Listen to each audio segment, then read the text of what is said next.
There we go. Okay, so we will let our committee co-chairs go ahead and do introductions. So let's start with you, Liza, and then we'll just work our way around the room. I'm Liza Hickey from Peoria Public Library. I'm Erin Roberts from Illinois Prairie District Public Library. I'm Kelly Green from RSA. Jennifer Schote from Peoria Public Library. Megan Rowe from Galesburg Public Library. Courtney Young from Avon Public Library. Joanne Heilman from Pekin Public Library. Tracy Carroll from Pekin Public Library. Karen McClure, Normal Public. Jennifer Jenkins Wood, Apple Park. Cindy Badgerow from Morton Library. Katie Morrow, Morton Library. Abby Morales from Field Public Library. Rhonda Bierman, RSA. Lisa Shemansky, RSA. Amy Gould, Kewanee Public. Sarah Arnold, Kewanee Public. Sherry Schuler, South Illinois Heartland Library System, Edwardsville. Petey Elliott, Illinois Heartland Library System, Edwardsville. Vince Andrzejewski, Illinois Heartland Library System, Edwardsville. Pam Thomas, Illinois Heartland Library System, Champaign, but really to my home in Eureka. Ian Anderson, Illinois Heartland Library System, Champaign. And Joanne Bauer, Illinois Heartland, Champaign. And then I saw too Cassandra from Peoria Public just came in too. I'm Erica from RSA, obviously. I think what we'll do next, why don't we switch places? Do you want to read the online attendees and I'll chime in with the library? Yeah. Okay. The standard agreement, right? Yeah. Okay, where are they? It should be under it. Yeah. Okay. I'm going to start from here. Anita Smith, Henderson County Public Library. Beth Dutlinger, William Evans District Library. Carla Scare, El Paso Public Library. Debbie Gehrig, Dunlap Public Library. Elizabeth Wild, Henry Public Library. Genevieve, Sorry, Genevieve. We don't know how to pronounce your last I'm name. sorry. Shepke? Sometimes it's pronounced like an A. Shepke. Okay, Shepke. Shepke. She's from Chillicothe Public Library. Jean Moonen, Normal Public Library. Julia Kozak-Callaghan, Normal Public Library. Lindsay Nichols, Carthage Public Library. Melody Heck, Galva Public Library. Nancy Turpening, Galesburg Public Library. Rebecca Seaborn, Farmington Public Library. Chantry Miller, Lessing Health Professions Library in Quincy. and Osmos Salat. Normal Public Library. Yes, that should be good. Thank you. I butchered everybody. Well, we have to learn, right? Okay, so I thought what we would do, I have a couple of housekeeping items that weren't on the agenda, so I thought we would go over those. This shouldn't take too long. But remember, the database meeting agenda, for those in the room, there's plenty of copies in the back. For those online, remember our RSA support site, rsanst.com. Our left menu, the support site navigation menu, if I go to RSA board, committees, groups,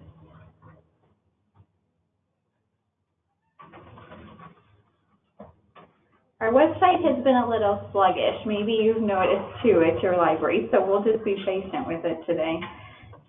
There's two ways to get to our database page. There's DB Management Committee on the left, or Database Maintenance Committee toward the body of the page.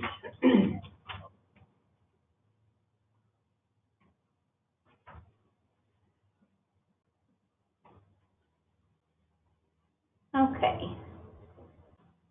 So the agenda is right here.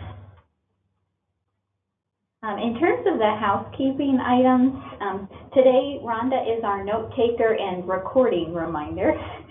So in the next couple of weeks, Rhonda is going to write notes, not formal minutes, but just a good summary of this meeting. We'll post it on the committee page we just looked at, and then we'll also share an announcement on our listserv so that you can take a look at the notes once they're ready.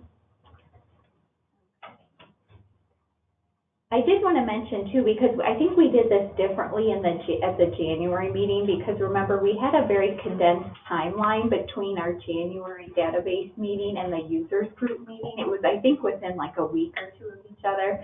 So I wanted to be sure and mention, because remember, we do now, for the users group meetings, Kendall prepares meeting packets, and then there's a written report of the database committee meeting in that packet.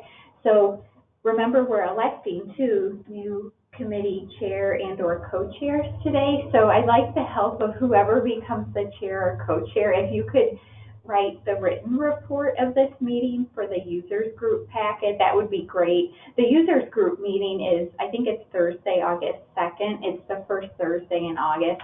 So we've got plenty of time, but I did just want to put that bug in your ear that we're going to do the written report again for his meeting packet, and then the new committee chairs would send that to me, ideally about 2 weeks before that meeting, in July, so that we can make sure it looks good and then include it in the meeting packet. Okay, I think that's it in terms of housekeeping. Does anybody have any questions about those 2 items? Okay, so I'm gonna forge ahead onto the agenda. So let's go ahead and talk about the database committee chair and co-chairs. I thought we would too just let Erin and Liza say anything that you might want to share about being chair or co-chair. You might have to come up here. I'm not sure how much it can pick up. Yeah, if you're willing to share anything, that'd be great. Basically, it's best to attend users group meetings in person, so you can be there if anybody has any questions about the notes that you take at the database committee meetings and write for the new packet that we do for users group. Otherwise, also attend in person to these meetings so that you can read off names and get everybody's names wrong. And that's kind of it. I mean, other than giving Erica ideas of topics that might be of interest to the rest of the group. That's really all there is to it. Yeah, I think you covered, thank you, I think you covered the main responsibilities. We do have, remember this document here, I won't go through it in rote, but it's listed at the top of our database committee page, and we just have a list of the responsibilities. So typically the person serves a 1-year term, but you can serve more than 1 consecutive term. I think, Cassandra, we joke that you're the lifetime chair of the circulation committee. So you can go again if you want to. We typically elect these in January, but remember in January there wasn't much interest, so we pushed it back to this month. We talked about agenda suggestions, sharing those with me. Yeah, like Liza said, attending meetings in person for this and for the users group. Preparing the meeting notes for the users group packet. If there's anything that needs discussion at the users group, for example, a new policy, maybe we're going to stop using certain item types.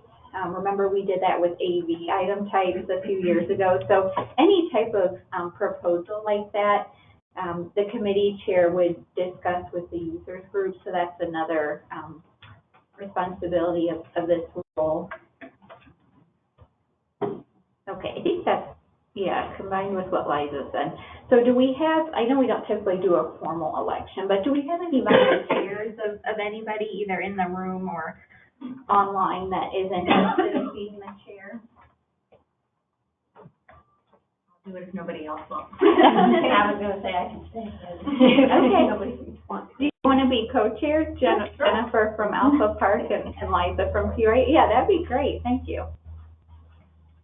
So what we'll do then, this will take effect, like I said, for that August users group with the written reports. So I'll update our webpage right here, and then I think we'll go ahead and do the elections again next May, just to stay on the same schedule. So thank you for volunteering.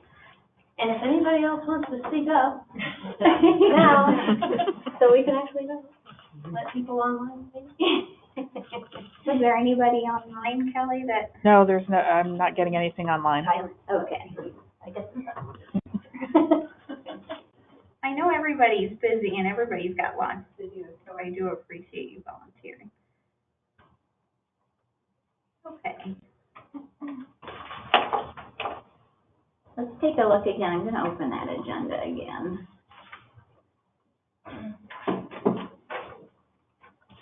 And we bounce as we wait for it. Okay. We did play, you might have seen that because I included a written report in the users group packet that was that earlier this month. It feels like it was a long time ago, even though we're only in the second week of May. But we did have a lot of fun playing an RSA cataloging trivia game at Peoria Public Library when they hosted RSA Day on March 27th. It was fun too because there were non-catalogers that joined us, and I know I encouraged that when I promoted the event.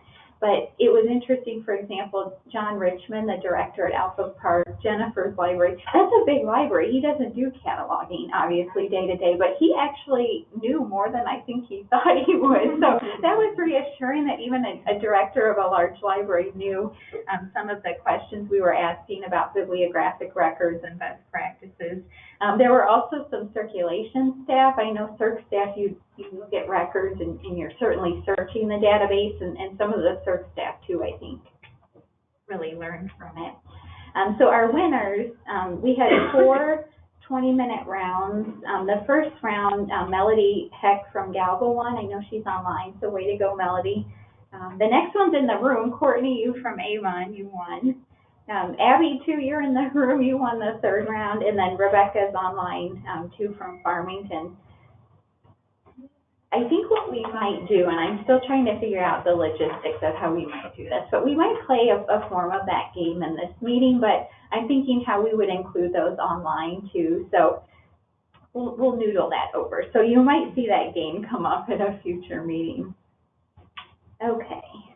The second thing I thought would be fun to do, I took a look at the cataloging requests that each of you attending this meeting online and in person has submitted since our last meeting on January 24th. And I was getting totals for each of you, and I thought it'd be fun to do a prize for the person who submitted the most. So I'll go ahead and give you the number 3. And she just shut her door, but Martha, remember, works part-time at the Washington Library, and she submitted 187 requests in just over 3 months. So way to go, Martha, even though she can't hear me. So that was, again, she was 3rd place. Second place, you, Joanne, at the Pekin Library, you submitted 257. So 257, yeah, so that's quite a few, and I know you do a lot of scanning there, and you're probably a whiz with your scanner. You can do it in your sleep, but the winner is Tracy Carroll from Pekin. You submitted 370 cataloging requests. I don't know how you get anything else done. So here is your prize for submitting the most cataloging requests. Thank you. You're welcome. It's wine. No. It was the only bag I could find that fit. Okay. I do, though, we do appreciate everybody that submits requests regardless of your number, because each of you in here has submitted varying numbers, so I don't want it to sound like we dislike you if you submit a lot. And I did, too, want to thank especially Peoria and Normal, because I know you take care of these things in-house and get materials moved through, so I do appreciate that, too, that those libraries are doing things in-house and then keeping our workflow clear for the libraries that need our help. Okay, so I think we're ready to turn over the next agenda item to Jennifer from Alpha Park. She's going to share a procedural document she did for her cataloging staff. Do you need me to hand anything out? Sure. I hope I made enough copies. Well, I figure the staff here, we cannot take one. So basically, I made this tip sheet because my staff were getting confused about, especially when to do a rush cataloging request. So a little background, I have 2 staff members who add items to our catalog, and they also use ODLC. And while I'm the head of tech services, I spend a lot of time not at my desk because we're pretty much short-staffed for librarians almost all the time. So I spend time out at the reference desk. So this was before they had to come and ask me and hunt me down about an item. They could look and see, like, I have this item in my hand. I've looked it up either, you know, it's in workflows or it's not in workflows, and what the case with the record was. And it isn't so much, because they know how to do this. It's just once in a while they would just get confused, especially about the 3M and 8 level records. I think the main actual sticking point was, and I put this over and over in each of these, is after they send it to Rails, that Rails will do all the work updating the record. I think they were just having kind of a mental block about adding things in to the catalog that might be 3M or 8 and trusting that those were going to get updated. But now that we've done this for, you know, a while, I think it's going much better. And then they were also a little confused about when to put a rush request in, because we try to get basically anything that has a hold on it, which we have orange cards and set up kind of thing, that we try to get those out like within the hour. I mean, and then anything else that we get in, we try to get out within 24 hours. So to us, everything coming in pretty much, other than those children's nonfiction books that usually take us a bit longer, feels like a rush. So they were doing rush requests, I think, to Rails staff too often. So that was one of the other things I wanted to make clear to them, that even though, you know, it was a rush to us, it didn't necessarily mean that it was a rush cataloging request.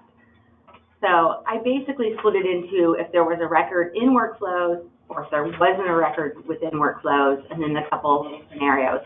And there's not a lot of detail in this because they really know how to do it. I think sometimes they just have a hard time trusting themselves that this was the route to go. So they could kind of look at it and say, oh yeah, that is what I do.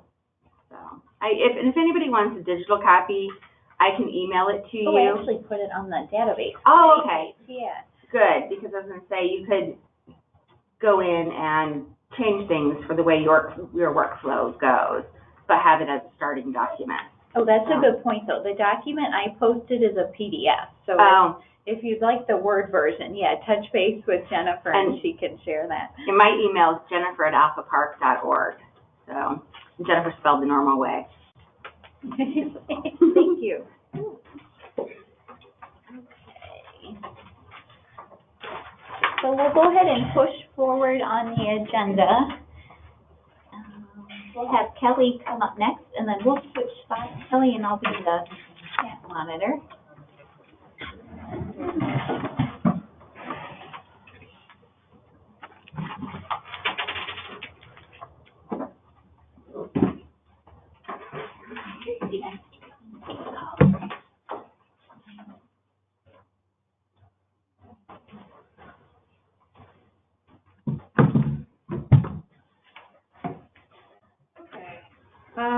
I just wanted to give everyone an update on what's going on with the cataloging request. So we have pretty much gotten caught up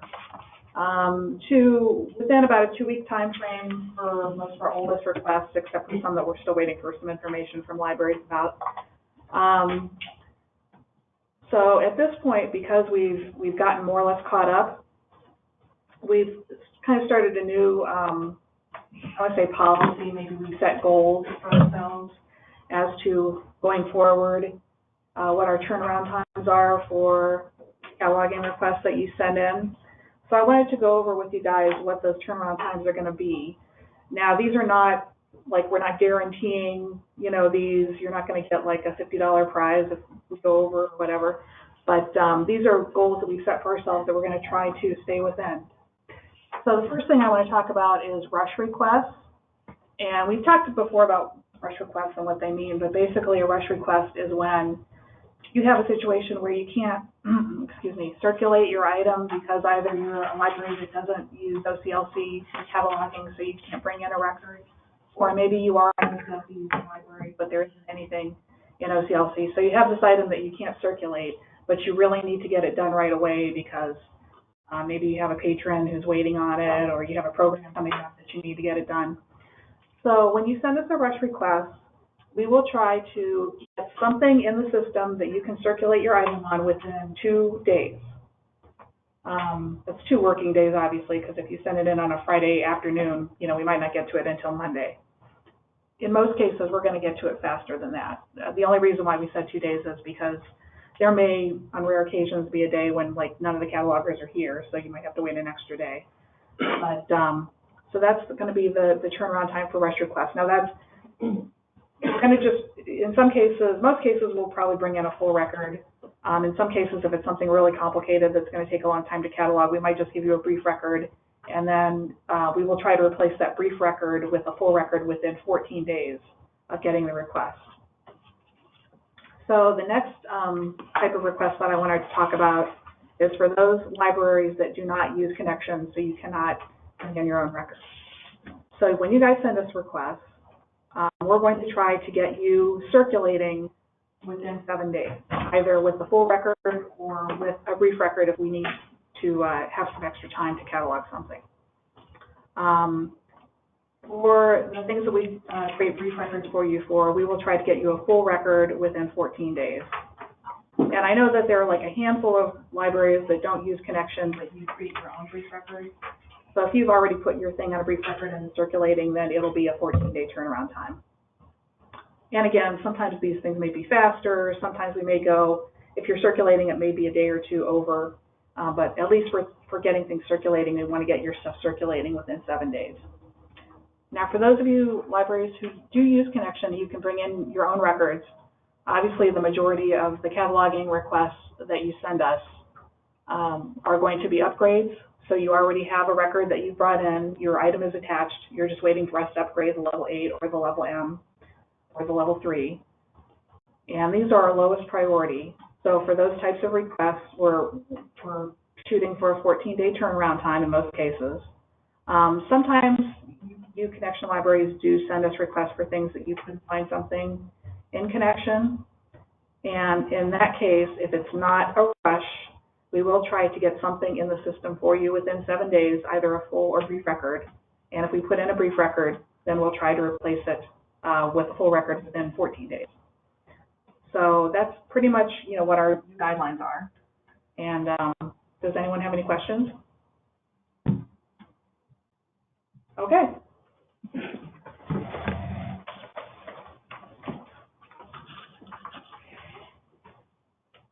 So I think I'll go get Doug, our report coordinator. He is going to show you a handy trick for change me call numbers. So let me go get him. Hopefully he's not on the phone.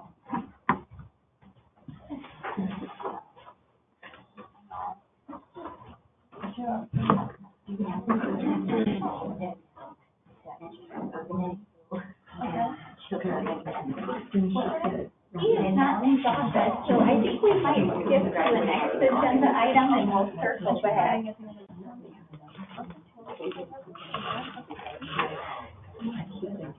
So let me go back to the agenda. Okay, yeah, we'll just jump ahead to the next agenda item, and then after this one, we'll look to see if Doug is available. Okay. Okay, so this next agenda item, under 5C, I wanted basically to have a discussion because I don't want this to be, to make this sound like it's a widespread problem, but we have one library that has been pretty consistently submitting cataloging requests for items that they don't own.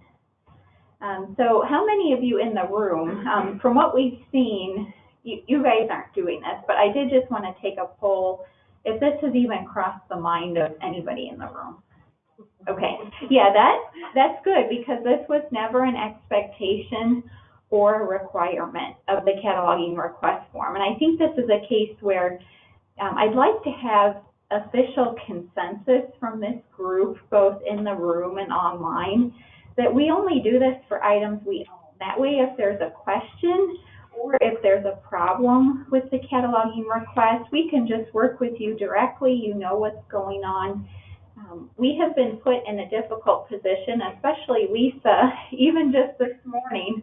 There are cataloging requests coming in, and we agree these things do need to be reported to us. For example, they're multi-disc sets that they've attached to comprehensive records that describe the set as a whole, but they've individually barcoded them and attached them to the records. So it's that familiar problem of patrons getting the wrong disc in the wrong order when they place the hold. So we know this is a problem, but we prefer to work with each library on an individual basis if there's that type of cataloging going on, and not have cataloging requests submitted on behalf of another library. So it sounds like in the room and online, if you could just, again, I'm not trying to make a huge deal out of this, but if you could just give me a show of hands, and then online if you could just say yes, that we're in agreement that this request form has to be for your own items only that you own. So show of hands, and then yeses for online. Okay, I'm seeing a bunch of yeses. Okay. Many yeses. I feel like I have to also, though, ask if you think this should be done. But like I said, this is not the purpose of the cataloging form, so I really don't even want to go down that route. Yeah, okay, thank you. That helps because I do plan to approach this library basically to tell them this has to stop, but we're going to also revise the cataloging request form because I feel like, again, maybe it's an issue where we weren't clear enough in the instructions on the form. So we will work with our webmaster to edit the form so that it specifically says only for items that your library owns. Thank you. That will be helpful in my discussion. Okay. I think we're in good shape. Are you ready, Doug? Yeah. For the change me? Okay. So he will show you a helpful tip with your change me column first. Yeah. Thankfully, not a lot of you have much in the way of remaining change me call numbers. Most of you are probably clear to ignore a lot of this stuff. But if you want to get an idea of what you have that needs their call number change, I don't know if you can see this terribly well. The best way to get a list of that is to use the report request form on the side here. And I would hope most of you guys have seen this before. It's 2 pages. It says it's 6, but it's really just 2 because the second page depends on the options you fix or you choose. So, and when it gets down to the type of report it's asking for, you can select specific report. Fill in your information. Tell me you need a change me call number report, and I'll run that off for you. The other thing you can do, if you've got a PCA login, you can set yourself, which is really cool, but I need to find my login, don't I? I'm so used to having my laptop that I did. Well, and your password's probably, what, like 50 characters long? Yeah, Weird. I couldn't tell you what it is. Yeah, a weird combination. I know the of first, things. like, several characters, and that's about it.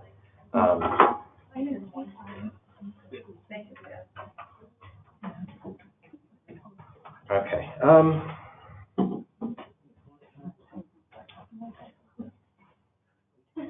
And my password. In the future, in which case I will just do this. Okay.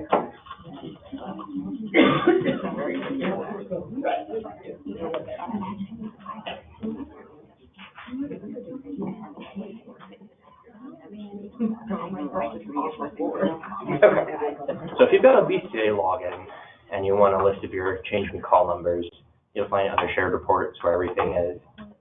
And then the item lists folder.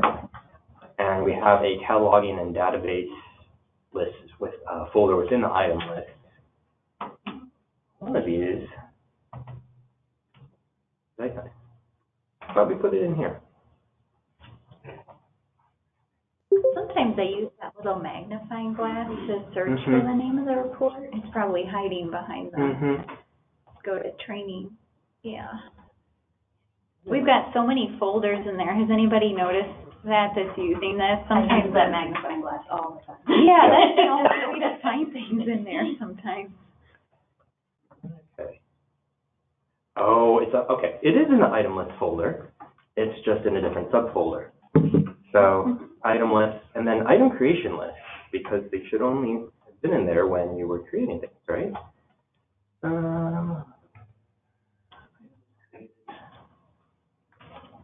Oh, that's what it said. Selected, created. I could have swore it just said item creation list. I double checked this yesterday, and I could swear I could have told you exactly where it was yesterday.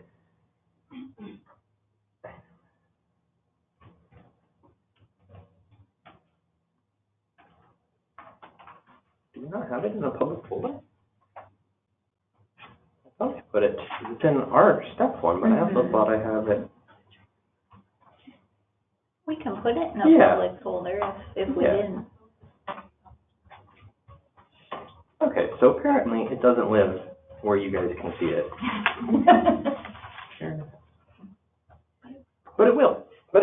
So what it is it's a report that just lists out all the items that have at your library that have change me listed as the call number. It'll be in the shared reports item list and then cataloging and database list folder. I'll do that as soon as I'm done here. I don't know what you guys do with call numbers after that, so that's all you and Erica and stuff. So are there questions about what to do to get a list of your change me call numbers? Do you still have the YouTube video too? We do, yes, yes. Another way to find you? Yeah, do you wanna Liza, since that was your project, do you wanna explain that video? You might have to come up here Oh, again. great. Well, No, that's a good video, and we have to refer members to it. well, this is another way to find your change me.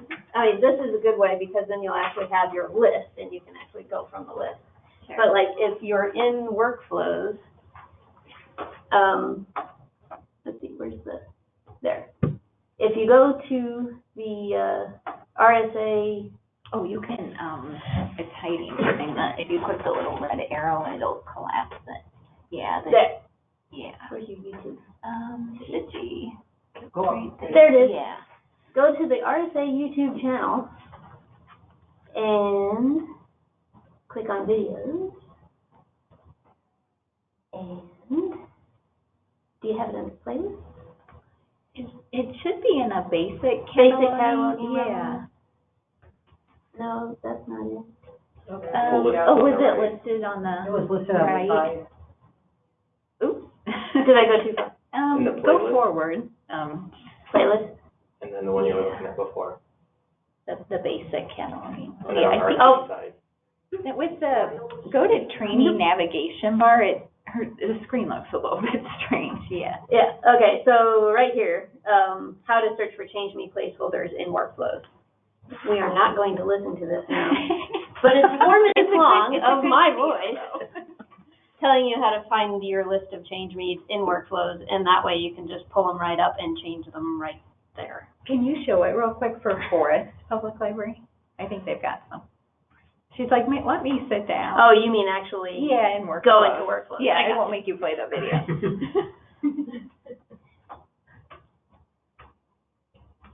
Because I don't remember. Yeah, you don't do them at your library, okay. I made the Sorry, video. that was in a previous life you made. Yeah, I noticed you go in and Right. search by call number Yeah. for your library with Forest Park. Let's do FP, I think. Watch, they won't have any, but they typically do. And then you search. You need to change the index to call number. I thought I did, thank you. Change There me. you go. That's all you do. I'm glad they've got it. They've got a few, and so that's another way you can find your change me. Just narrow it down by your library index, call number, and then search for change me. Thank you. Yeah, that's still a good video, so yeah, check that out too. I hadn't. Speaking of the videos on the RSA YouTube channel, I just finished a ALA thing about making tutorials, which I'll be doing with the BCA things as well. So I'll be making one about using BCA to find and change me call numbers. Once I have that mapped out, and there will be other BCA tutorials that I'll be doing too. And I just want to chime in and mention that, starting this month, we're going to be, deleting any change me's that are more than 30 days old. I was going to do it at the beginning of the month, but there was a delay because Kendall is doing something, so it'll be delayed this month. But starting next month, I'm going to do it on the first day of the month. So make sure that when you get your cataloging requests done with your change me's, that you get them filled out as soon as possible, because we don't want to be deleting your stuff and then having to redo it later. Could everybody online hear that? I wanted to make sure for those online, could you see if they made sure that they heard you? Folks online, did you hear me? I would hope that they did, since the microphone's right here, but. Okay. We just have had trouble with that in the past. Okay. Okay, thank you. Yeah, looks good. Thank you, sir. Is that anything you need me to hand out, Rhonda? You still did it. Okay, great. I did post at the bottom of our committee page, your report is still in the folder. That's the next one. Yeah.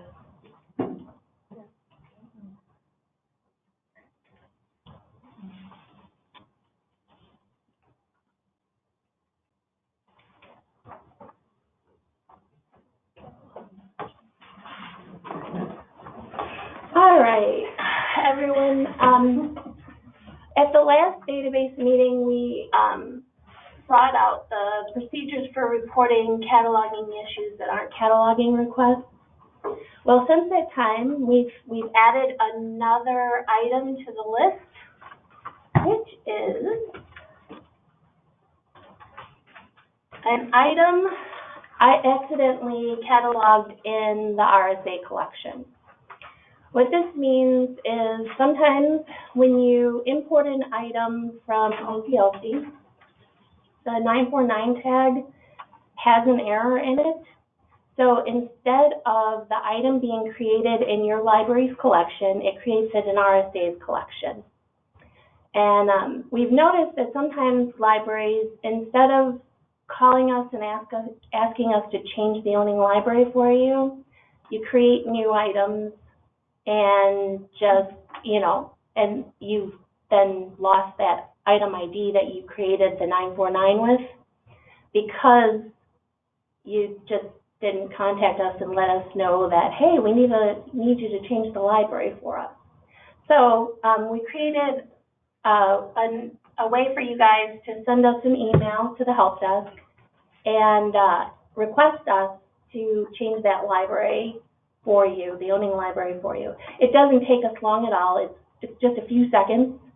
And usually when we see those requests, especially if it's in the subject line of the email, we'll see that it says you need us to change the owning library for you, and we'll take care of it right away.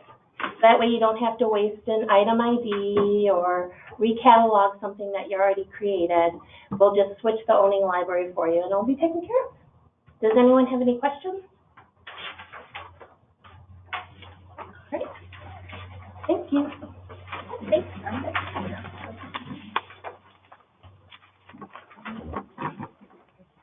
Okay, I'm next.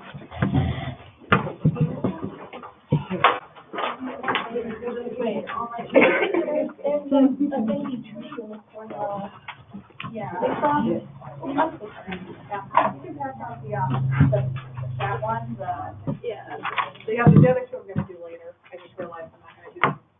Hold on to them? Yeah, hold on to those. Thank you. Okay, just let me know when. Okay.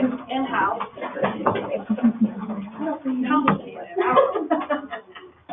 I'm sorry, this is very confusing.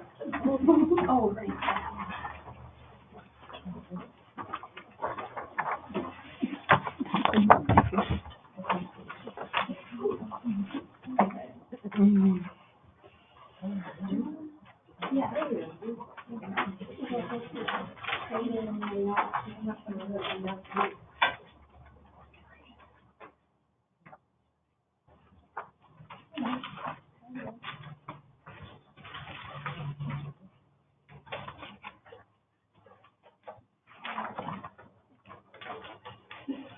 Okay, I just want to show you guys a record, as much of it as I can get to display on the screen.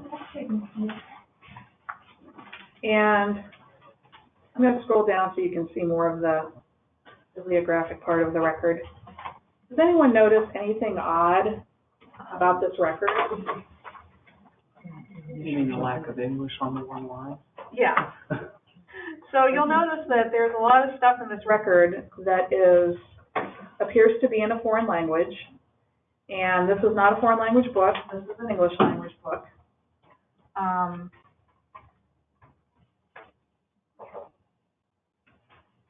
What happened is that this is a record that was created by a Dutch library, and they used the Dutch language for cataloging. I think this was the National Library of the Netherlands that created this record. Now, this record happens to be very old. It was brought into the database a long, long time ago, so I'm not trying to shame anybody for doing this, but I've noticed that it's a problem in our system, especially with a lot of older records, that we have some that are in foreign languages. And this is not something that we want because, first of all, obviously it's not very helpful to your patrons to see all the stuff that they can't read. And also from a resource sharing perspective, if you're talking about, ILL and OCLC World Share, or in the future we're going to have this Find More Illinois overlay, it can create problems if, like every other library in the United States has their copy on one record and our copy is on a different record, then it kind of makes us invisible for ILL purposes because American libraries are not going to look at a Dutch record to request a book. So I just wanted to talk to everybody about the importance of when you bring in records, those of you who do use OCLC to import records, you should try to bring in records that are in English. And the way that I'm going to show you how to find that, some records like this one are more obvious, but there are some that they look like they're in English, but they're really not. And the way you can tell is in this 040 field, there is a subfield B right here, and this DUT stands for Dutch. So the way you can tell that the record is in English is either you will see ENG, which stands for English, obviously, or in a lot of records, especially the older AACR2 records, we used to not have to put in a subfield B if the record was in English. So there might just not be anything in there. And I'm actually going to show you some examples of different English language records that you can tell that they're in English. So let me see if I can bring in some examples of English records here.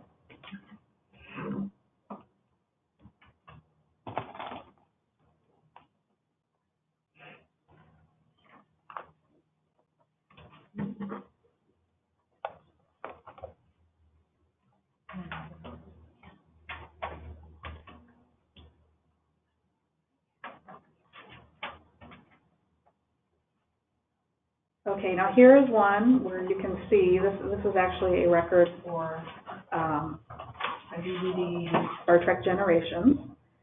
And in the 040 field, let's see if I can,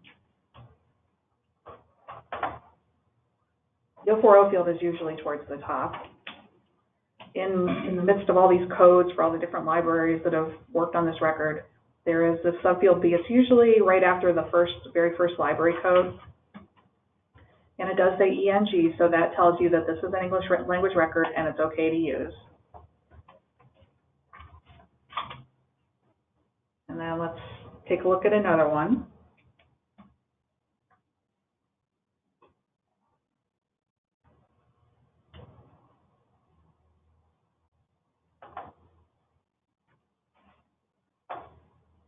Now this one in the 040 field, this is a record for a book called Fatal Secrets. You can see that all there is just a code for a library and there's no subfield B at all for the language. So by default, if there's no subfield B in there, that means this is an English language record. And I wanted to show you one last example because it's very important to remember, that the language of cataloging and the language of the actual item are two different things. So in this book is a Spanish language book. It's called Bendecidos en la Oscuridad. And the language up here in the fixed field is the actual language of the item, which is Spanish. But the record is an English language record. And you can see, because in the 040 field, it has subfield B for English. So even when we catalog materials that are in a foreign language, we still want the record to be in English.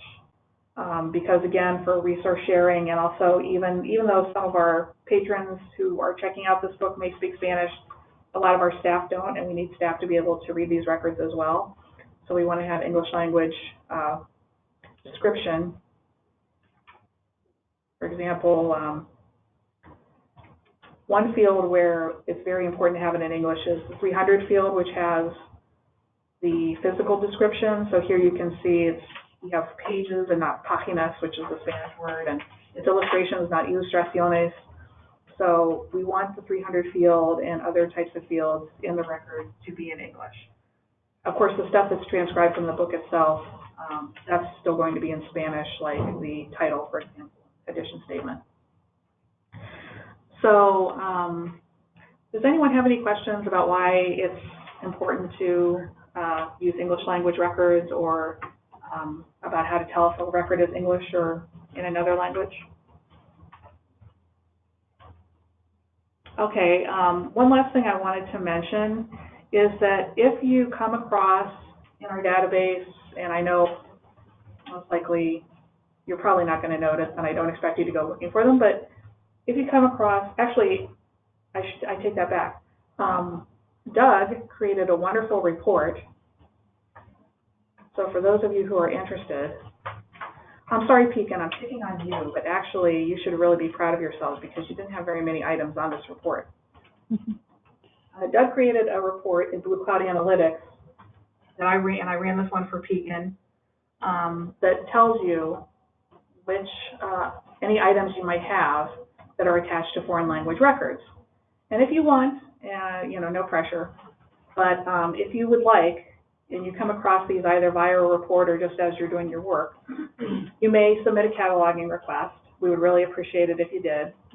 At some point, we may also be doing a project to try to clean these up, but if you notice that you have something attached to a foreign language record and you would like us to replace that foreign language record with an English language record, you can send us a cataloging request, and as always, we need the scans or else the items so that we can find a correct record that matches. Also, this report, if you would like to run it for yourself, you can either ask Doug to run it, or it is in Blue Cloud Analytics, and you can run it yourself. And I don't, oh, we're still logged in, that's great. So I think it's under, let's see, cataloging and database item list.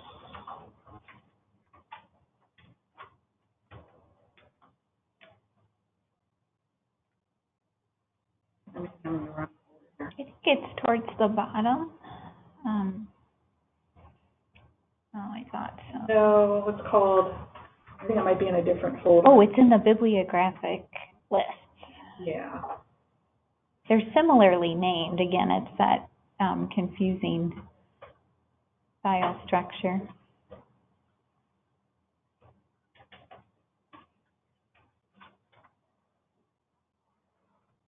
It's in this folder. It's in the, actually, I should go back and show from the beginning. Okay, shared report. It's in the Mark Bib cataloging record list. And the title of the report, right now it's the very last one, may not always be, but the title of it is Items with an 040 subfield B other than English. And you can just, run it for your, I'm not going to run it, but, you can pick your library out of the list and run it, and just to see what you might have that, and I'd be willing to bet that almost everybody has at least something on there, so don't feel bad about it, but, yeah, so that's how, you know, if you're interested, you can run that report, and if you would like, you can send us some cataloging requests, and we'll get those cleaned up. One thing too, I'll add, we actually could make, it's not created right now, but we could have this report set up so it can be sent to you on a monthly basis. If you want to keep an eye on this, you could get this report each month. So if there's interest in a monthly report coming automatically to your email, Doug can set that up too. But we're hoping this is, like Kelly said, mostly for older records and not things. But I came across one actually just the other day where Pontiac Public Library had imported a German record recently. So this is still happening, so if you'd like to keep an eye on it, we could do a scheduled report too. And I am later in the meeting going to show you guys actually, if you use OCLC, how to avoid accidentally importing a foreign record, so that'll be later during the OCLC portion of the meeting. Thank you, Kelly. Oh, and those the handouts that Lisa gave you are our best practices, and we handed those out because there has been an addition to the best practices that explains that we want you to bring in English language and not foreign language. So you can look through that. So much paper.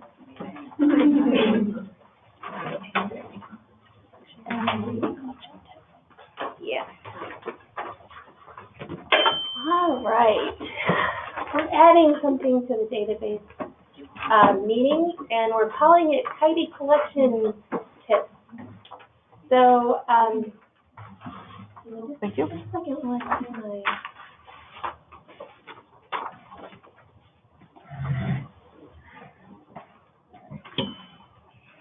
All right. So one of our Tidy Collection tips is to have you guys request us to create a brief record report for you, one of the color-coded ones. And today I'm going to talk to you about the possible deletion tab that I add to some reports. Basically, when I'm sifting through brief record reports, I cut them up into sections.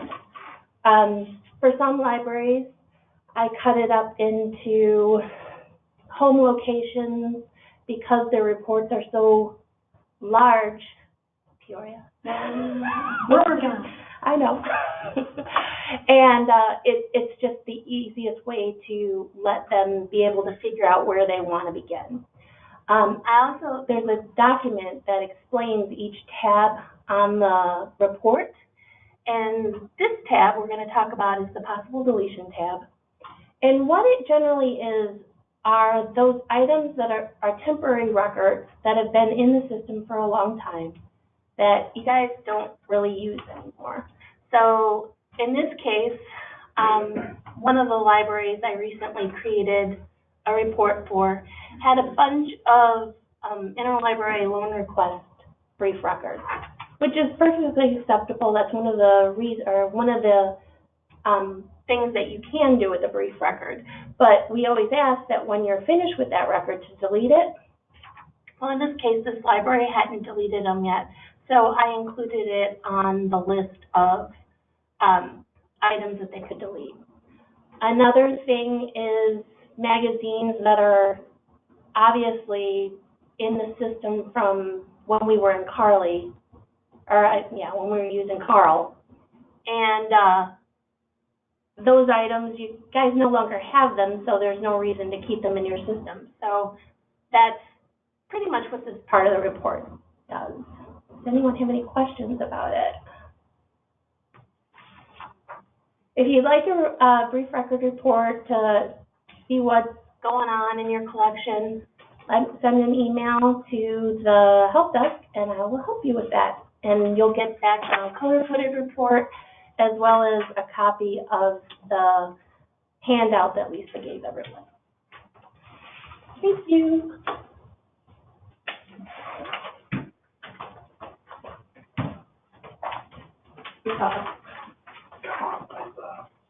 Oh, that's right.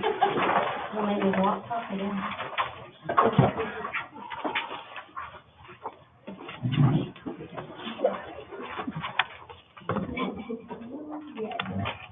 Okay, I am James Campbell with RSA. I am going to talk to you briefly, and Liza, about the bad items.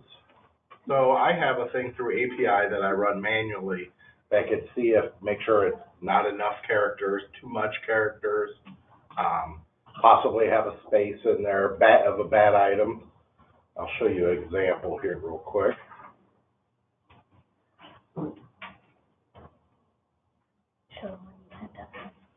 Yours was big.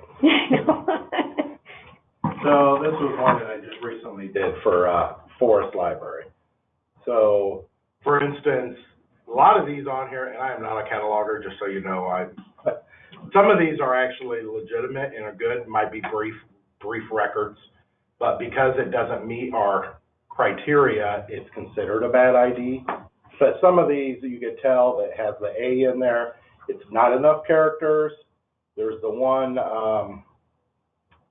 this one's too many characters.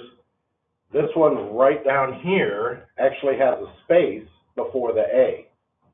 So these are all cataloged wrong and have the wrong thing. So when they go out, it's not going to scan correctly and everything. So if you do want a report that shows you all your stuff and you can sort by it, you might have a lot, like Peoria, for instance. They could have a lot, whether it's on order or whatever they are, and Liza could sort through it. So if you do want this report, send a ticket to the help desk. It's not something like BCA where it could be set up to run monthly. Again, I have to do this manually. So about every quarter, if you want another report, that would be great, because if everybody wants one every month, my whole job would just turn into physically running these reports, and that's it. So, but yeah, if you actually want a report and you're actually working on it and cleaning it up, send another request, you know, I mean, preferably quarterly, but if it's, you know, just at 2 months and you actually did work, send a request. If you did nothing, you just wanted another one, please work on the one that I already gave you and try to clean it up first. So, Liza will talk to you a little bit about what they're doing with it. Yeah. Well, first I want to know, how long does it take for you to run a report? It depends on the library. Like for Peoria. Peoria takes a little while to run. It's not so much the running of the report that takes the longest. It does not look like what you see right here. So I have to put it into Excel. It all comes in a pipe delimited, so I have to put it all in there where for you guys, you can actually read it. So it does take a lot, you know, it's not just running it and sending it. Majority of the time, I have to get it ready for you to actually be able to see it. Yeah, one of the reasons ours is so big is because we use a lot of those auto-generated numbers, like you see on the screen there, for especially periodicals that are professional only. They're not really circulated, they're only routed through the library itself amongst staff. So that's why we have a lot of those numbers, so those show up on these reports. But otherwise, I have one staff member who has extra time occasionally, so I've pretty much just given this job to her, and she's got it in her calendar to send James a request quarterly for a new, fresh report, and she's going to go through and find the ones that are obviously like input incorrectly, the A numbers, and she'll put a hold on them. Within our library, we have branches. So if they're at our main library, she will go find the item and fix it. And if it's at one of our branch libraries, she puts a hold on it and the branch sends it in and she fixes it. This is also clearing out a lot of those items that are missing or lost or has been discarded and nobody deleted it out of workflows. Basically, it's a lot of good cleanup of the database.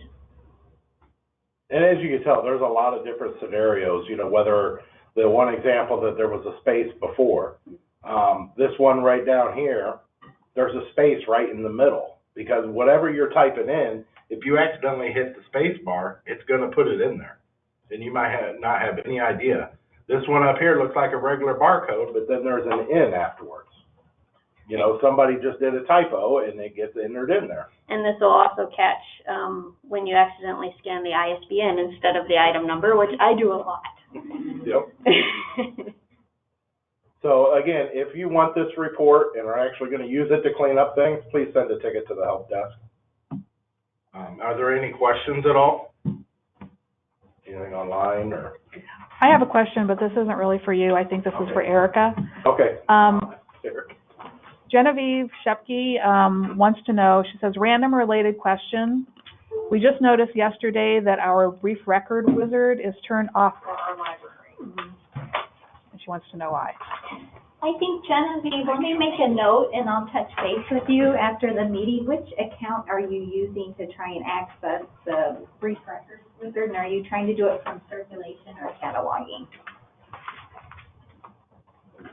You can email me those details too. So which account? Okay, she says we tried with my login, Megan's, and Cirque. Okay, and are you trying to use the ad brief title from right here in the cataloging module, or are you trying to go from circulation and then items and ad brief title? I'll give her. Okay, thank you, that helps. Let me make a note and I'll touch base with you after the meeting. Thank you. There you go. Thank you. All right. So this document looks way longer than, it just looks long, but there's a lot of pictures, so it's not as bad as it looks. So for those that are online, if you want to follow along on the handout that I gave, if you go to the RSA Library Staff Support site main page, go to Workflows, Documentation, and Training, and then wait. Okay. If you go to Cataloging, and then Cheat Sheets. Is it bouncing? Yeah, it's thinking. Okay, and then right here up at the top, there's this brand new fancy form that says procedures for reporting cataloging it. Oh, that's not the one I want. Where is it?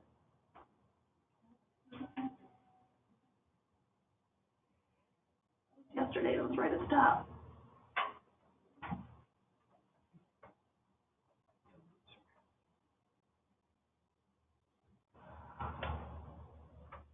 That document is posted on the OCLC pages, since it's more OCLC relating. I'm sorry. Yeah, that's okay. I apologize, everybody. Our own website is confusing to us, so if you can't find things, don't worry, neither can we. This document was tricky though when we were, yeah, because it really only applies to those of you that use OCLC Connection, because if you don't use Connection, you wouldn't have to worry about this problem, so that's why I put it in the OCLC, but it's actually a, yeah, workflows problem, yeah. Sorry about this, everybody. So if you go to the OCLC training documentation and connection. And then either one of those I posted at both places, yeah. I think I wrote down the password wrong. And then either one of these, either Connection Client or Connection Browser.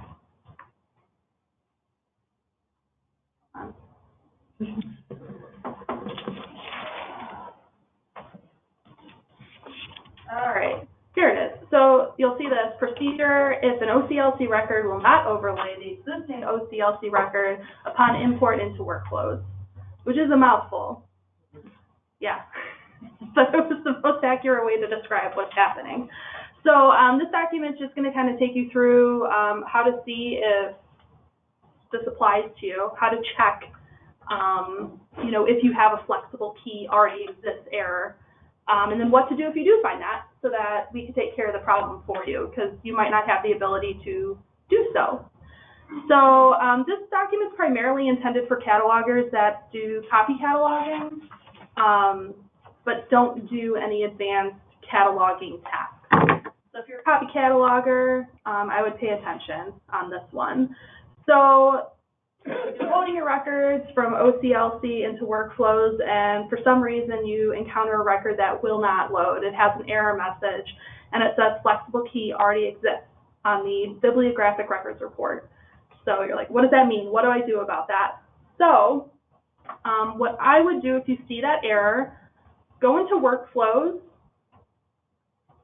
go to your cataloging area, and pull up that record that was an issue. So I'm going to use the example that's in the form here.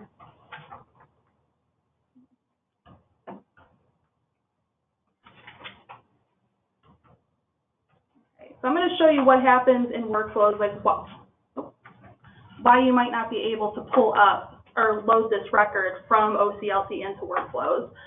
So with this record, I have it pulled up. It's the one that I get the error message on. If you hit modify down at the bottom of the screen, go to your control tab.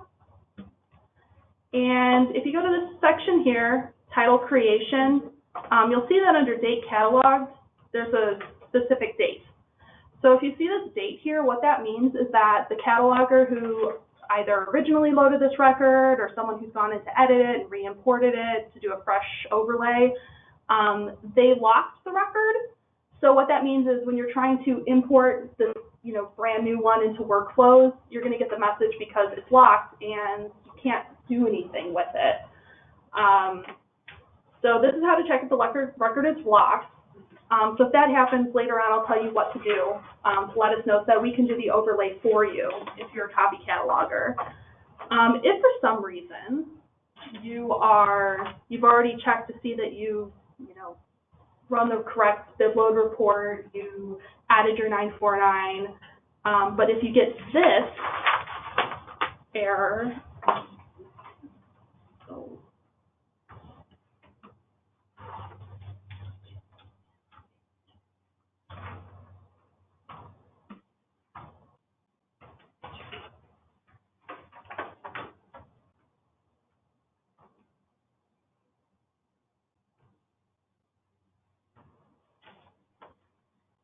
okay.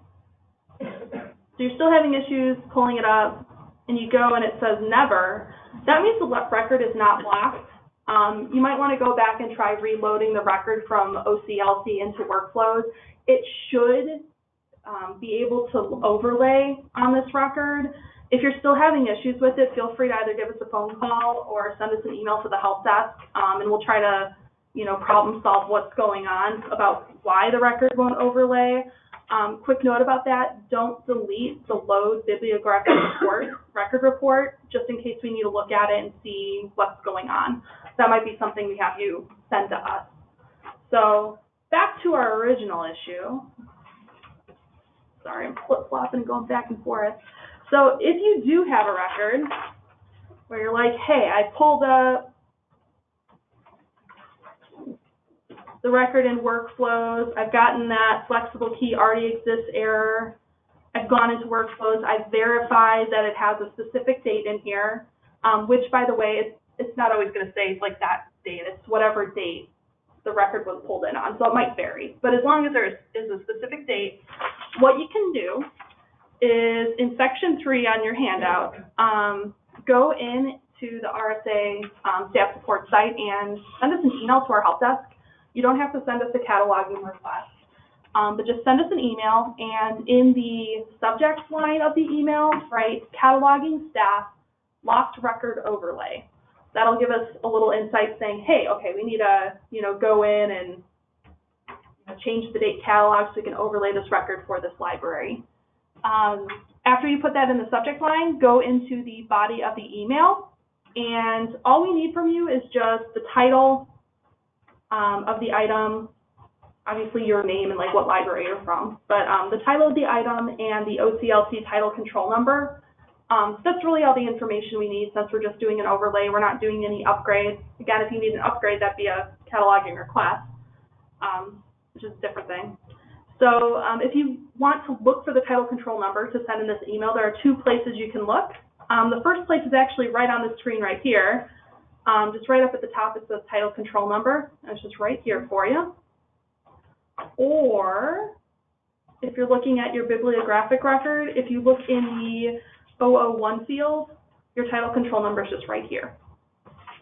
So once you send us that email, I don't know, I think we'll get to this as soon as we can. I would say within like a day or 2, it should probably be fixed and changed and overlaid for you. just because it's a really simple, just task to do. But we'll let you know once the overlay is complete, and we'll send you an email back just to let you know that it's taken care of. Do you guys have any questions about this? Yeah. And generally, you'd only really need to ask you guys to overlay it if there is a significant change from what's already in workflows. Yeah, so I was trying to think of scenarios. Like, there might be, let's say for some reason a record was brought in that's, you know, somebody like upgraded it to an I. And for some reason they were busy, they forgot to put in the 300 field, or there's like a typo in the author's name, you know, like there's like some letters flip-flopped or something, just minor changes like that, but the record has been locked. That might happen, it does happen. So it's a pretty easy fix, we just have to go and click a button and then re-import the record.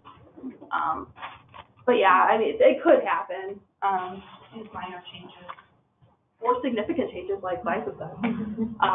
Like say there's, like the record's missing a summary field for some reason. You know, it's an old record that was brought in and locked. The scenario I think of is on the rare occasion that OCLC merges records.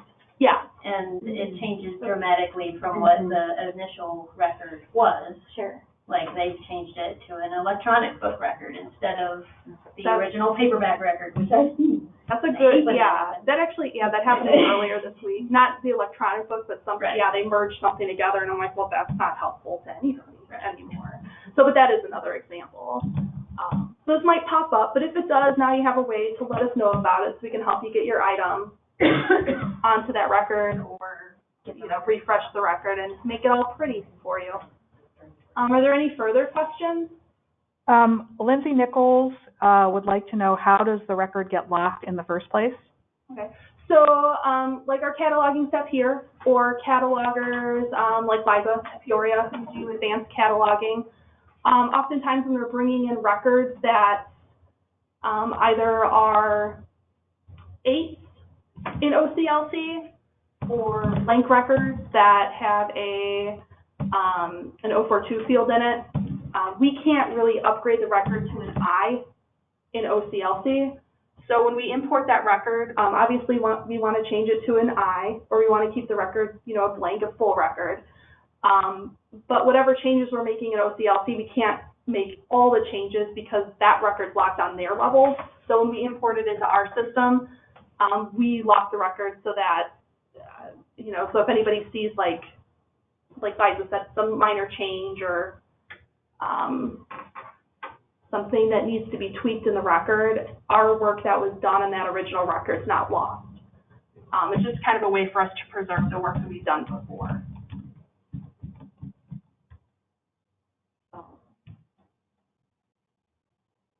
Does that answer that? Does you have any more questions? I think that's it. Okay. Was there anything else?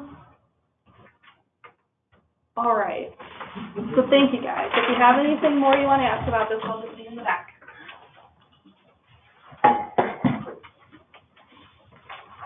Okay, my turn again. You're getting your exercise, Kelly. I know.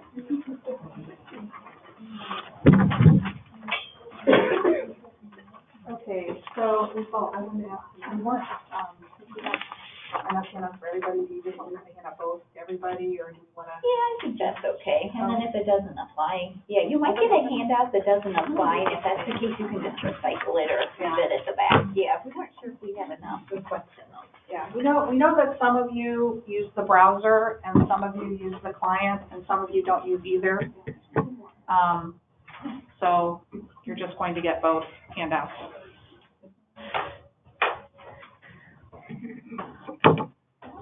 Now, earlier I talked about the importance of having English language records in our catalog.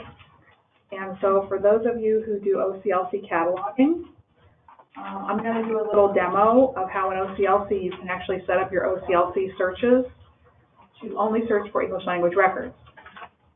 And before I get started, I do want to say that all of the handouts that are getting handed out, for those of you who are listening online, this stuff is also on our website. So at the end, I'm going to just show you where it is on the website too.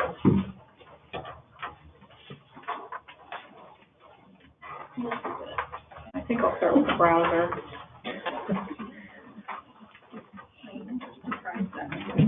Oh, thank you.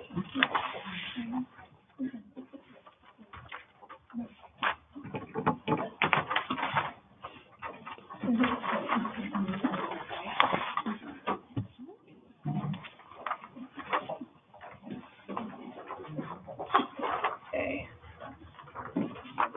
Now we're done with login.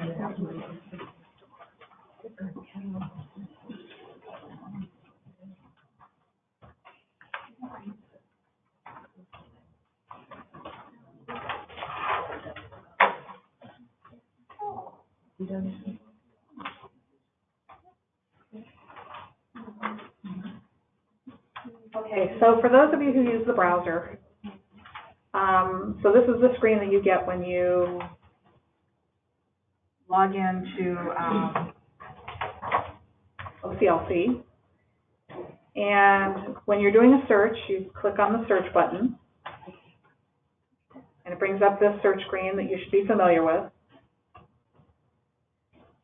And what you want to do, and it's already checked because I did this yesterday, but I'm going to uncheck it. This is what it'll probably look like if you don't already have it set up. You've got two sections of your search screen. Up here is the command line search, and then the bottom part is the keyword numeric search. And in both of these sections, at the bottom, there is this thing that says Apply Language of Cataloging Limiter. And then in the little drop-down box, the first one is any, and then there is a whole list of languages that you can pick from. And then at the bottom in the keyword numeric search, there is the same thing near the bottom. It's sort of underneath all these search boxes and right here. So what you want to do in order to limit your searches to only English is you put a check mark where it says Apply Language of Cataloging Limiter, and then you drop it down the drop box and you pick English as your language. And it should save it, and it's now in both places. When I tried it before, when I did it on the one place, it also automatically changed it on the other place, so it should be the same in both. And this should be persistent, so once you set it, it'll stay that way until you change it again. So there shouldn't be any reason why you guys need to search for foreign language records. Sometimes we do here for other reasons, but for most of you, you should be able to just set it and forget it, unless for some reason, you get a new computer or something like that, you might have to reset it again. So that's how it's done in the browser. And before I move on to the client, does anyone have any questions about how to do this in the browser? Okay. I'm just going to log off the browser. And I hope that this computer has the client installed on it.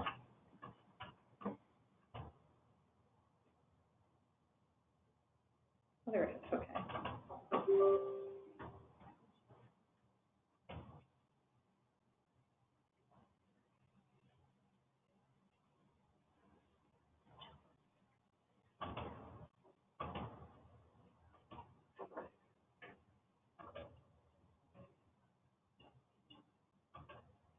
Okay, now I'm logging into the connection client. Now, in the connection client, I know that some of you just use regular searches, and some of you do batch searches, and some of you do both. So I'm going to demonstrate both. If you're doing a normal search, you would do cataloging search, or you can press the F2 key. And this brings up your command line, your search screen. You've got your command line and keyword numeric search. And in the connection client, there is, similar to what we saw with the browser, there is this little thing down in the lower left-hand corner that says Apply Language of Cataloging Limiter. And you click this checkbox, just like we did in the browser. And then you have a list of languages. And the main difference is that there are a lot more languages in the client than there are in the browser. I think the browser only gave you like about 10. But English is in here somewhere, not Ethiopic. We don't want that. I can't even believe that there actually are records in OCLC that are in some of these languages.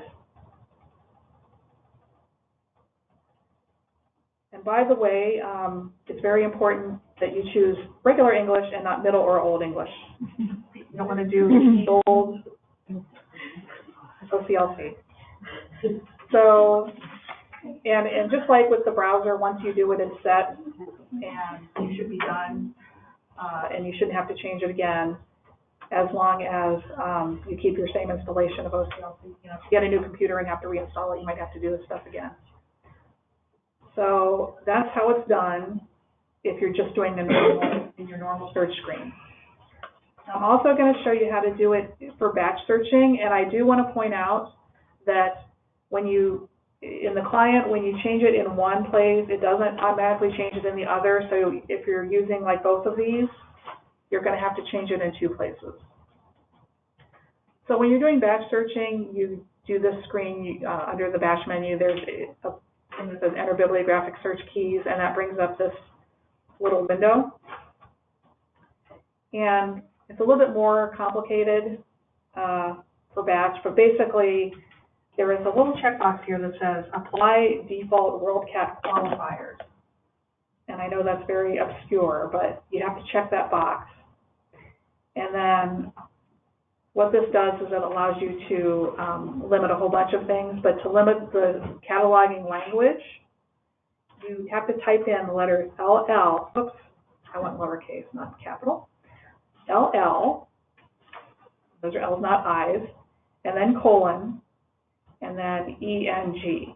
You actually need that initial space or it won't work correctly. So go ahead and type an initial space. Oh. And that's reflected too in the handout Kelly handed out. So there is an initial space there. If you tried to put in, for example, an ISBN and then added it to the search and then that appended to it, it needs a space. If there's no space between the ISBN or the other search and that, it will error out when you try to process the batch.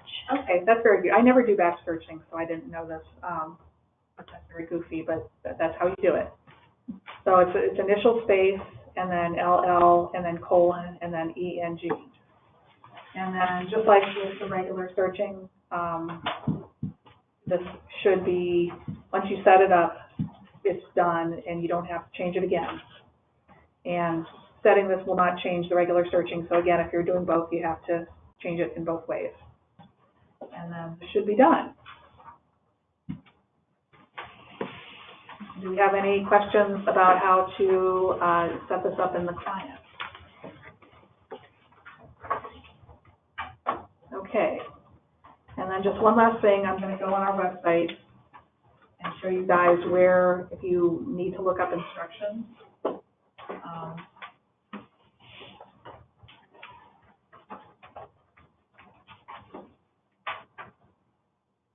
Okay, so this is our website, and I'm going to try to find.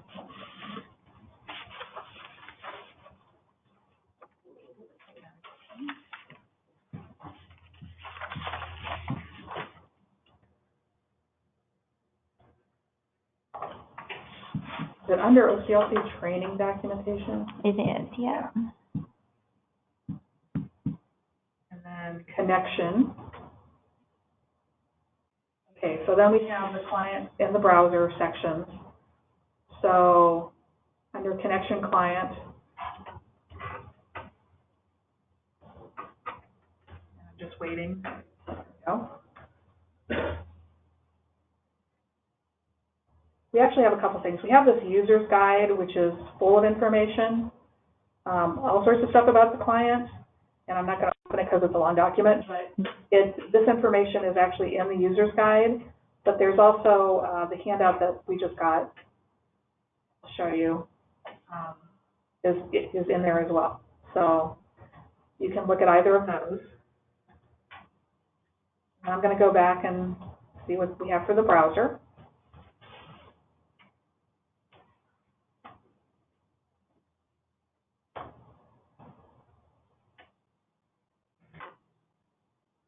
Here again, for the browser, we have the user's guide, which does include this information, and also the procedure for limiting language of cataloging for the browser document that we handed out is here too.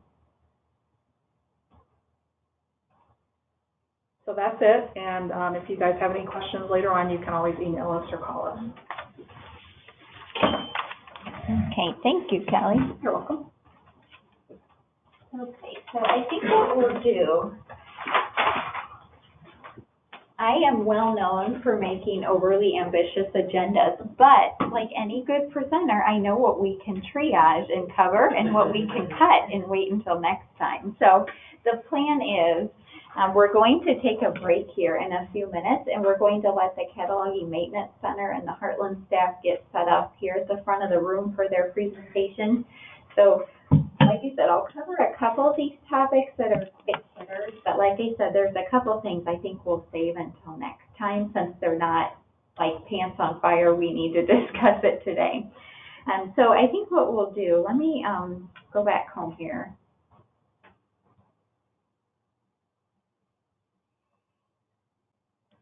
So what we're going to cover, this is more just so you have an idea that there's going to be changes coming. But remember, each month, it happens right now 9 times per year, we have the Markup Quality, a third-party vendor, better known as TMQ, that batch updates your holdings in OCLC WorldCat based on your cataloging and workflows, what you've added and deleted.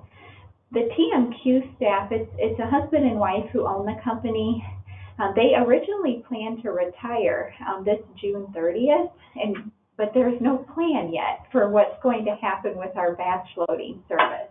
So the TMQ folks generously agreed to do batch loading for another year. So this would go through June 30th of 2019. They're probably going to do batch load 8 times per year this coming year, not 9, which is still good. But we're trying to figure out what the replacement service will be for this batch loading, because remember, this is really helpful. It helps keep your holdings synced up between workflows and OCLC. So we're working with Marchive right now to see if they might be able to offer this service. But at this point, what the service will look like, who will be doing it, that's still to be determined. But luckily, we've got another year to figure it out. So I just wanted to, like I said, give you an update on that. Any questions? So just keep doing what you're doing. Don't manually update holdings, because remember, it throws a wrench in things. Okay. Marchive is the next thing I wanted to mention. This was also mentioned in the users group packet, if you saw that come out. But we'd like to start, hopefully this summer, partnering with Marchive to do ongoing authority control, also database enrichment, adding RDA elements, accelerated reader levels, reading count scores, just making the database tidier, because remember, that helps not just in workflows, it helps with these new RSA cat enhancements, with searching. So stay tuned to the listserv, because we will be sharing more details as we move further into that project. Any questions there? Okay, so let me go down here. I'll show you on the agenda what we're going to save for next time. Okay, so we're on the second page. We're going to save, I'm actually secretly hoping that the development of this is going to improve the fervorized RSA cat. We're going to save that for next time. I think, too, we'll save our Cersei Dynex conference takeaways, Lisa, since nothing, like I said, is earth-shattering there, so we'll cover that next time. The last thing I think I'll cover, and this is quick because we do this every meeting, I just wanted to show you the report where we talk about what's going on with new and upgrading libraries, our parameters, upcoming events. And then we should be in good shape in a couple minutes just to take our break and then let the CMC folks get set up. So does that sound like a good plan? Okay. Kendall might be mad at me. We're skipping his section, but sorry. We'll do it next time. Maybe it'll be even better. Right now, Martha and I are kind of like, ooh, that's kind of confusing. Sorry, we're going to skip you. Oh, I heard the code word, so. Yeah, sorry. We're going to... Can we do it in September? You can do it whenever you want. Okay, I'm hoping it's going to be better by then. Like, not as confusing. Okay. I do have, Lisa, do you want to help me hand these out? That'd be great. I have print copies for those in the room, but online, here's the document. I'll cover this in a nutshell.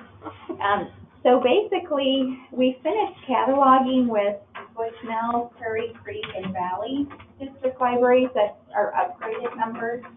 The Ponset Public Library new member, they're finished cataloging, they're entering patrons. Now, the new libraries that are still cataloging are going to need additional training. Williamsfield, Lanigan, and Ransom Public Library. So there's 3 more that are still cataloging that will need additional training once they move further along. This next part I won't read to you, but remember we do make new cataloging parameters for home location, item type, item categories 4 and 5. So those are listed, the new codes. If you're interested in using any of those, send a note to our help desk, to Amanda. She'd be glad to help you get started with those in your workflows drop-down menu. The last section on here, I went ahead and put upcoming events. This is coming up actually, not this coming week, but the week after, the Digital Public Library of America program. So you'll see Pam and you'll see Ian too, from the Catalina Maintenance Center. I think Liza's coming. So you'll see some of us at the metadata program. And then there's a few Blue Cloud Analytics reports trainings coming up. I put the users group in August. I put the back to school workshop even though nobody's at school. The goal is to hopefully resume workshops here in the fall. So I did put that there because I know some of you have been wondering what's up with training. We're trying to get our new libraries up to speed and getting started with Marchive. So I did want to reassure you, training here is still a priority, but it's been, like I said, kind of shifted with other projects that have been more pressing. Okay, any questions? Okay. Liza or Aaron, do you want to announce the next meeting? And I think we're good to take a break after that. I'll let Erin do it since I talked too much. She wants to see if I can trip on things here. I have to come up or? You actually do just kind of want to move towards Kelly since that microphone seems to be working well. I'll just speak up. Yeah, there you go. I have children. Use your outdoor voice.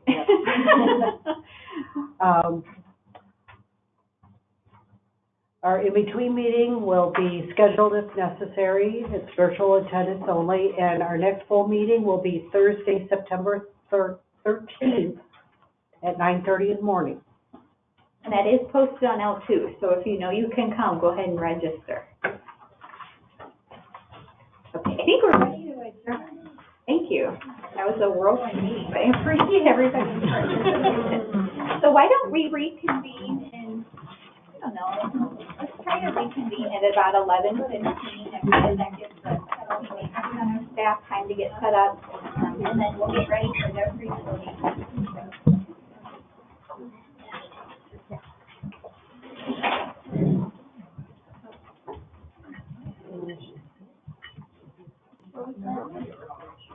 Oh, no. Okay, let me try it again. Well, I think it's going because see, it says, someone is. Okay, well, you know what? I don't want to hold up your presentation, so we will just go with it. Anything you'd like to show on the screen is fine, but it sounds like the PowerPoint. Yeah. I don't know marketing. And I'm requesting and working at a winery bar. Okay. I don't really want any kind of corporate talk. Easy for the sex, paying rent.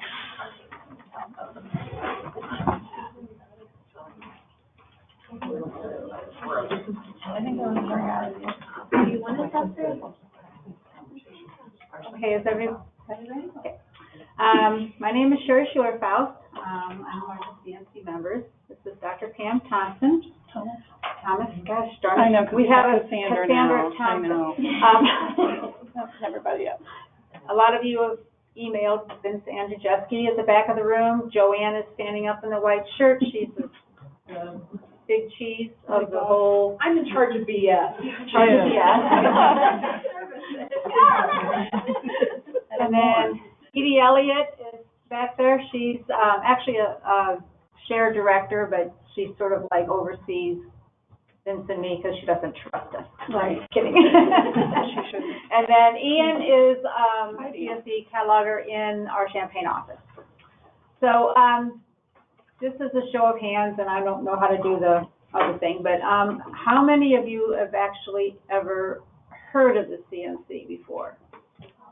Oh, that's encouraging. How many of you have used the CMC before? Oh, that's good. Okay, I want all the rest of you people, next time we're here, to raise your hand that you've used the CMC. Okay, so this is just on your, we noticed that on your best practices, the CMC link that's on there is our old link. I think it still works, but we've sort of made it look prettier. The other one has like this weird question mark and stuff, so we have made our link look a little prettier. So, but so that's how you can get to the CMC page on our website.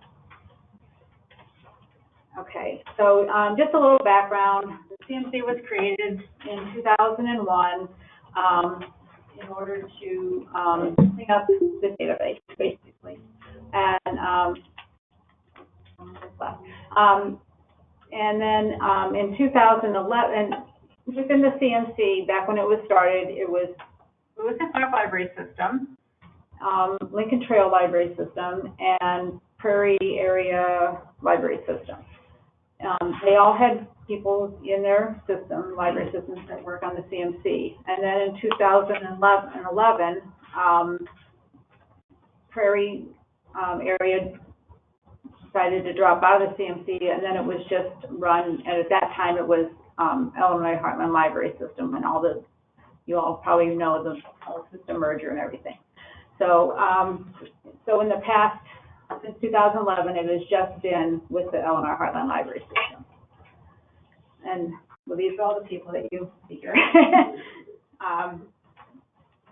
And these are, so it's just really the four of us that actually work for the CMC. Like Vince and I are both in Edwardsville. Pam is in Champaign, kind of at her home, and then Ina's in Champaign. Okay.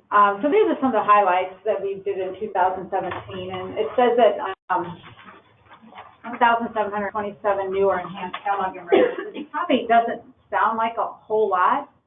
It doesn't even sound like a whole lot to me, but when you consider the items that are sent to the CMC are sort of those unique items, so they do take sometimes a little bit longer to catalog. It's not like, you know, unfortunately we don't have a CIP to just sort of copy things from or anything. I mean, we have to really do some searching to try to figure out subject headings, and sometimes we have to do an awful lot of searching just to figure out the date of this item. So it is a lot, but then if you look at the big scheme of things, it's not that much. But for the CMC, it is a lot of records. We've also, in 2017, we had a special project with the Illinois History Digital Imaging Grant, and we did transcribe 2,500 pages. I kind of think that's a little low. We might have done more than that. And that was transcribing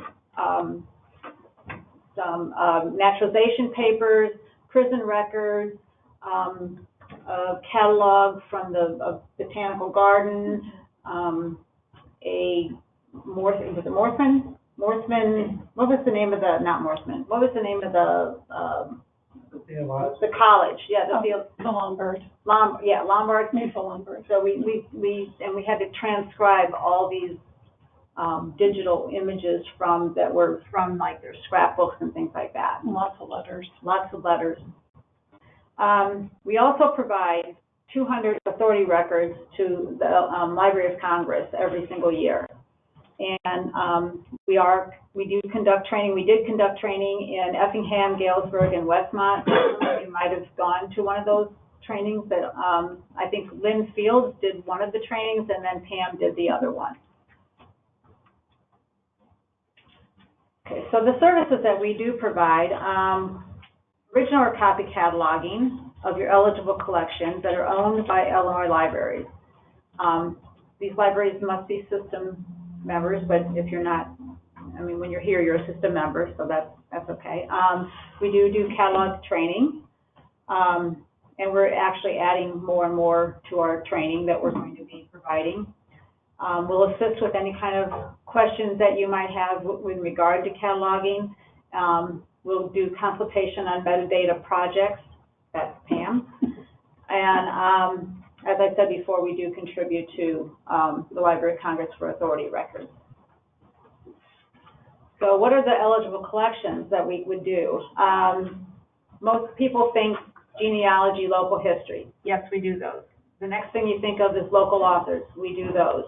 But we also do special collections. And special collections can be sort of anything that you deemed a special collection. A lot of small libraries or libraries have community cookbooks that they collect. You might have government documents. There's a lot of different things that you can consider to be a special collection. We just learned that many libraries got the Back to Books grant, and if the books that you're purchasing in your Back to Books grant are to you a special collection, you know, maybe some libraries don't have any graphic novels, and so they're buying a lot of graphic novels. That would be, for you, that's a special collection. It's a new collection. It's special. You haven't had it before. So you could send those items, if it is a special collection, to the CMC to be cataloged for free.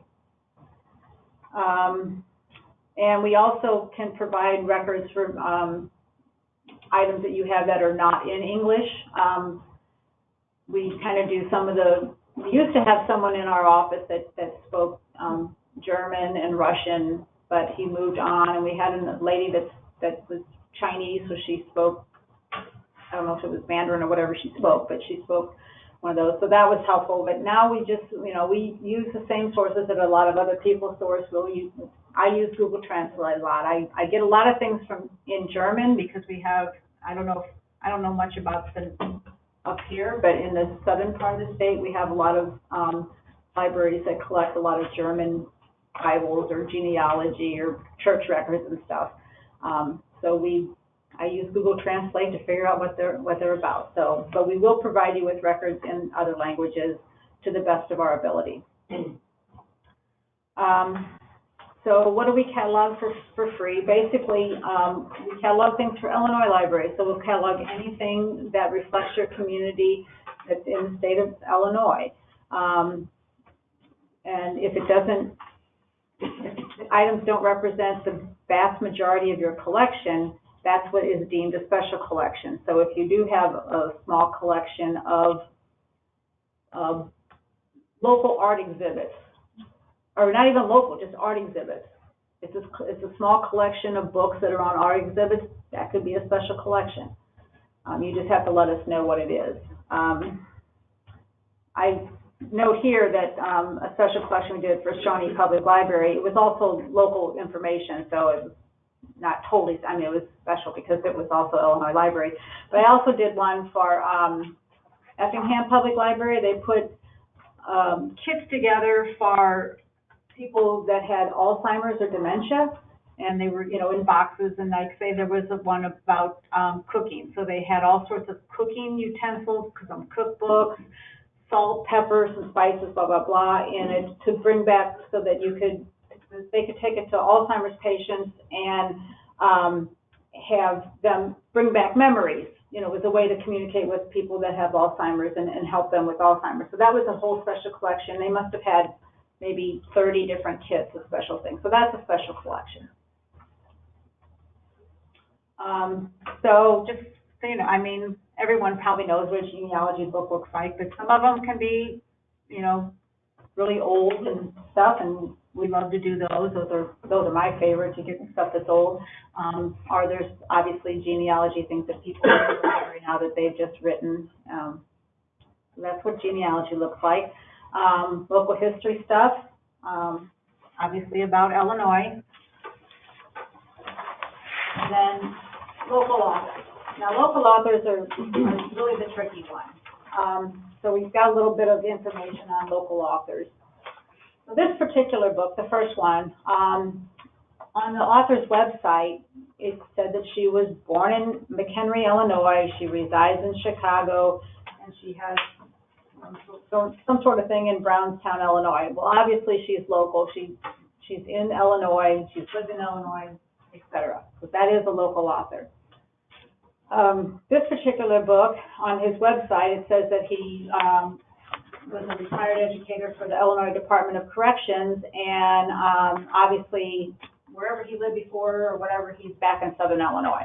So he is a local author. He's from and worked in Illinois. This particular person, he came to the library, he signed a book, and everything that you look at on him on the back of the book, he's traveled to 27 countries, he's been in every major city, but never does it say that he lived in Illinois, worked in Illinois, went to school in Illinois. It doesn't say anything like that. So he is not a local author. Just because an author signs your book, that doesn't make him a local author. He has to have some true connection to the state of Illinois. So here's what local author is. They can be born in Illinois, educated in Illinois, resides in Illinois, works in Illinois. Those are local authors. It's not a local author just because they signed your book or they went to a publisher that the publisher is in the state of Illinois. That doesn't work either. But if you have a question, is this a local author, is it not, just call the CMC, email us, whatever, and we'll walk through it together, and we'll figure out if it's really a local author, and we can catalog it for free. I have a question. Yes. Online. Someone is asking if you can do things in Swedish, catalog in We can try. Swedish. We can try. Okay. We'll do our best. Thank you, Google Translate. It might take a while, but we'll do our best. I think as long as we can type the things on the computer, on the keyboard, it's, Google Translate is pretty great. But if it's Chinese or something, that's a little difficult because I don't know how to make my keyboard do that. I think there is a way, and I would have to research that, but then that would really take me a long time. Okay, so these are just some of the other things that fall under that special collection, like if your library has a special collection of art exhibit catalogs, or if your library has a collection of government documents and community cookbooks. I mean, we all sort of might have some of these things. Okay. So we've done some training opportunities that we've done in this past year, or 18, is what we're in, is we've done 2 different sessions on cataloging and RDA, copy cataloging and RDA. And in those sessions, we pretty much told you how to create a new bibliographic record or update existing records. Those wonderful hybrid records, we've taught you how to see a hybrid record and make it into a full RDA record. We've done that we had a whole day on books, and then we had another whole day on video recording and sound recording. And we are sort of expanding our training opportunities in fiscal year 2019. We're going to, I think these classes, the RDA classes that we presented in person, we're going to put on a thing called Moodle, which, so you could, is that something you can watch anytime, or it's still a class? Yeah. It's still a class, but you don't have to go anywhere. Right. You can do it from Your home. computer. Yep. We're also going to try to have some other training of different subjects that might be of interest to you. So we are expanding our training for next year. And if there are topics that you guys are interested in, just let us know. Yeah. You might want to mention the Q&A. Oh, yeah. So we're gonna do this, but what are we calling it? Online with the CMC. Yeah, online with the CMC. So what we're gonna do is we're gonna have, I think it's 6 different sessions, and I don't know if any of you attend the OCLC Ask QC, but it's going to be a little bit like that. We're going to have a 15-minute presentation on a topic. And then after that, you can ask questions about that topic or other topics. Just, you know, so but we're hoping to have this be like an hour-long training, with the first 15 minutes being an actual session, informational session, and then 45 minutes of questions. And it'll be online, so you can attend just from your desk. We're gonna attempt that and see what everybody thinks. We think we're sort of copying OCLC, but that's okay. I'm sure they won't mind. We hope to start those in August. Yeah, starting in August. Okay. So another thing that And we will send out also, as soon as we get it finalized, we're still kind of writing that CMC grant, tweaking it, the final thing, but as soon as we get it, some of the topics we're thinking of discussing at that time, simple weeding, which we know everybody needs a little bit, you know, help or hand-holding or push sometimes. Other topics include the fixed fields in Mars, since that sometimes are fields that people forget about. It kind of looks like gobbledygook up at the top sometimes if you think about it. Dates, copyright dates and publication dates. Yeah. The difference between a copyright date and a publication date, and how to determine dates. Added titles. And what's the future of cataloging looking like? we're also doing The Queen of Cheat. the queen of the cheat sheet, or the queen, that's me. I do a lot of things, but it's all OCLC. So if you're not in OCLC, not that you can't attend, but you might go dizzy.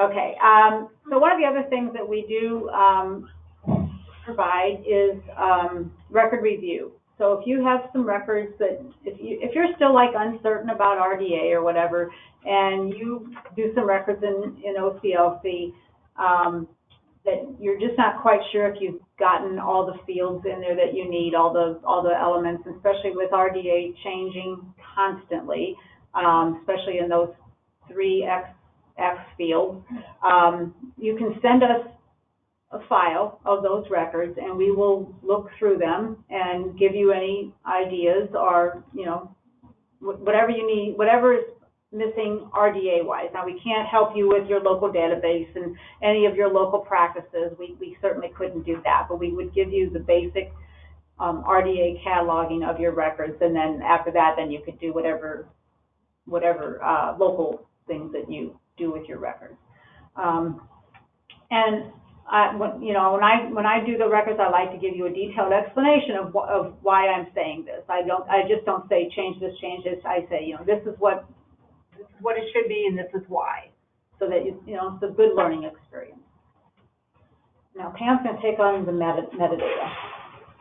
You want to switch places? No. Okay. So, sorry. What is metadata? It's data about data, which isn't real helpful. It's such an enlightening statement. So why do we provide metadata? To support access to digitalized information found in Illinois libraries and at Illinois Digital Archives by providing information on formation and content of metadata. So let's look at, so here is a picture that's actually in the collection of the Chicago Botanic Gardens. And there's also, the object description and the item description there. So it kind of shows you what a metadata record looks like. Slightly different than what your bib record would look like in OCLC or in your OPAC, because it's just a different type of cataloging. Okay, so how does metadata cataloging differ from real cataloging? A digital image may include metadata that describes how large the picture is, the color depth, the image resolution, when the image was created, the shutter speed, and other data. Text documents metadata may contain information about how long the document is, who the author is, when the document was written, and a short summary of the document. metadata within web pages can also contain descriptions of page content as well as keywords linked to the content, and that was actually taken from Wikipedia, so you can look that up on your own. So the CMC provides consultation for metadata. Do you have metadata questions? We can help. By we, I mean me. If you are planning on applying for a historical grant, I know they I think, is that closed? It closed on the 14th of April. I don't know if you did the through the Illinois Library, State Library. I know I had a couple of ladies, at least from the share territory, that contacted me. They were trying to fill out the application form, and that's what I'm here for. So I can definitely help with that. Or if you are working with metadata and you're trying to fill out the form, if you're working with Content DM, I can help with that as well. If I don't know the answer, I will help find the answer for you. If you're uncertain if your collection should be digitized, you can call or email me. We can talk about that. Maybe you took the OCLC's Content DM webinars, which are really good. But maybe you still have some questions. You can contact me and ask me. Or maybe your collection's been digitized, but you don't know what to do next. I can talk to you about that as well. Here's another digital image. This is also from the Chicago Botanic Gardens, and I've got a link there. So this is stuff that I worked with last year. So I learned a lot of Latin names for flowers, which I didn't know, so that was a good learning experience. So this is an epidendrum, and they had a multi-volume set of descriptions of orchid genre from 1880 to 1908 that they digitized, and I got to add those to their Content DM website. Okay, and so this is just the item record and the metadata record for the image that you just saw.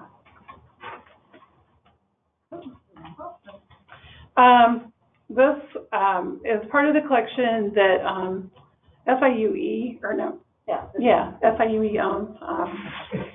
This particular collection of documents was pretty awesome. You can look on it, yeah. This was the only one that had pictures of the applicants, so it just made it really personal. I get a little too emotionally attached to some of the people. I know, I need to just put some barriers up. But this was actually Eunice Drew, and she was a 19-year-old nursing student who was emigrating from Great Britain to the U.S., and she applied for naturalization in November 28th of 1942.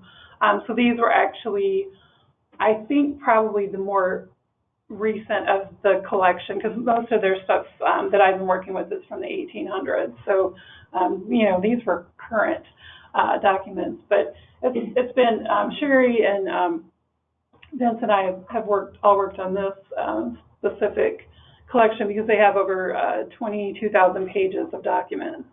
And it was supposed to be completed in 18 months, which did not happen. This is actually a pretty cool form because, you know, there's a lot of typewriting. Some of the stuff that we have is a lot handwritten, and so there's a lot of learning curve of trying to figure out what the word is. They didn't write the same way we do. No, and some of the stuff you can't just, you know, like go into like Adobe and copy and paste. You are doing this. And I feel like I'm getting slower doing this daily, but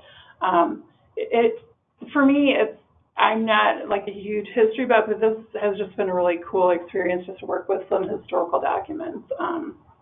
So there's Miss Eunice Drew, and then there are the item and metadata records for that. That's what the form actually, you have to put in all those lines and everything when you transcribe it. Yeah.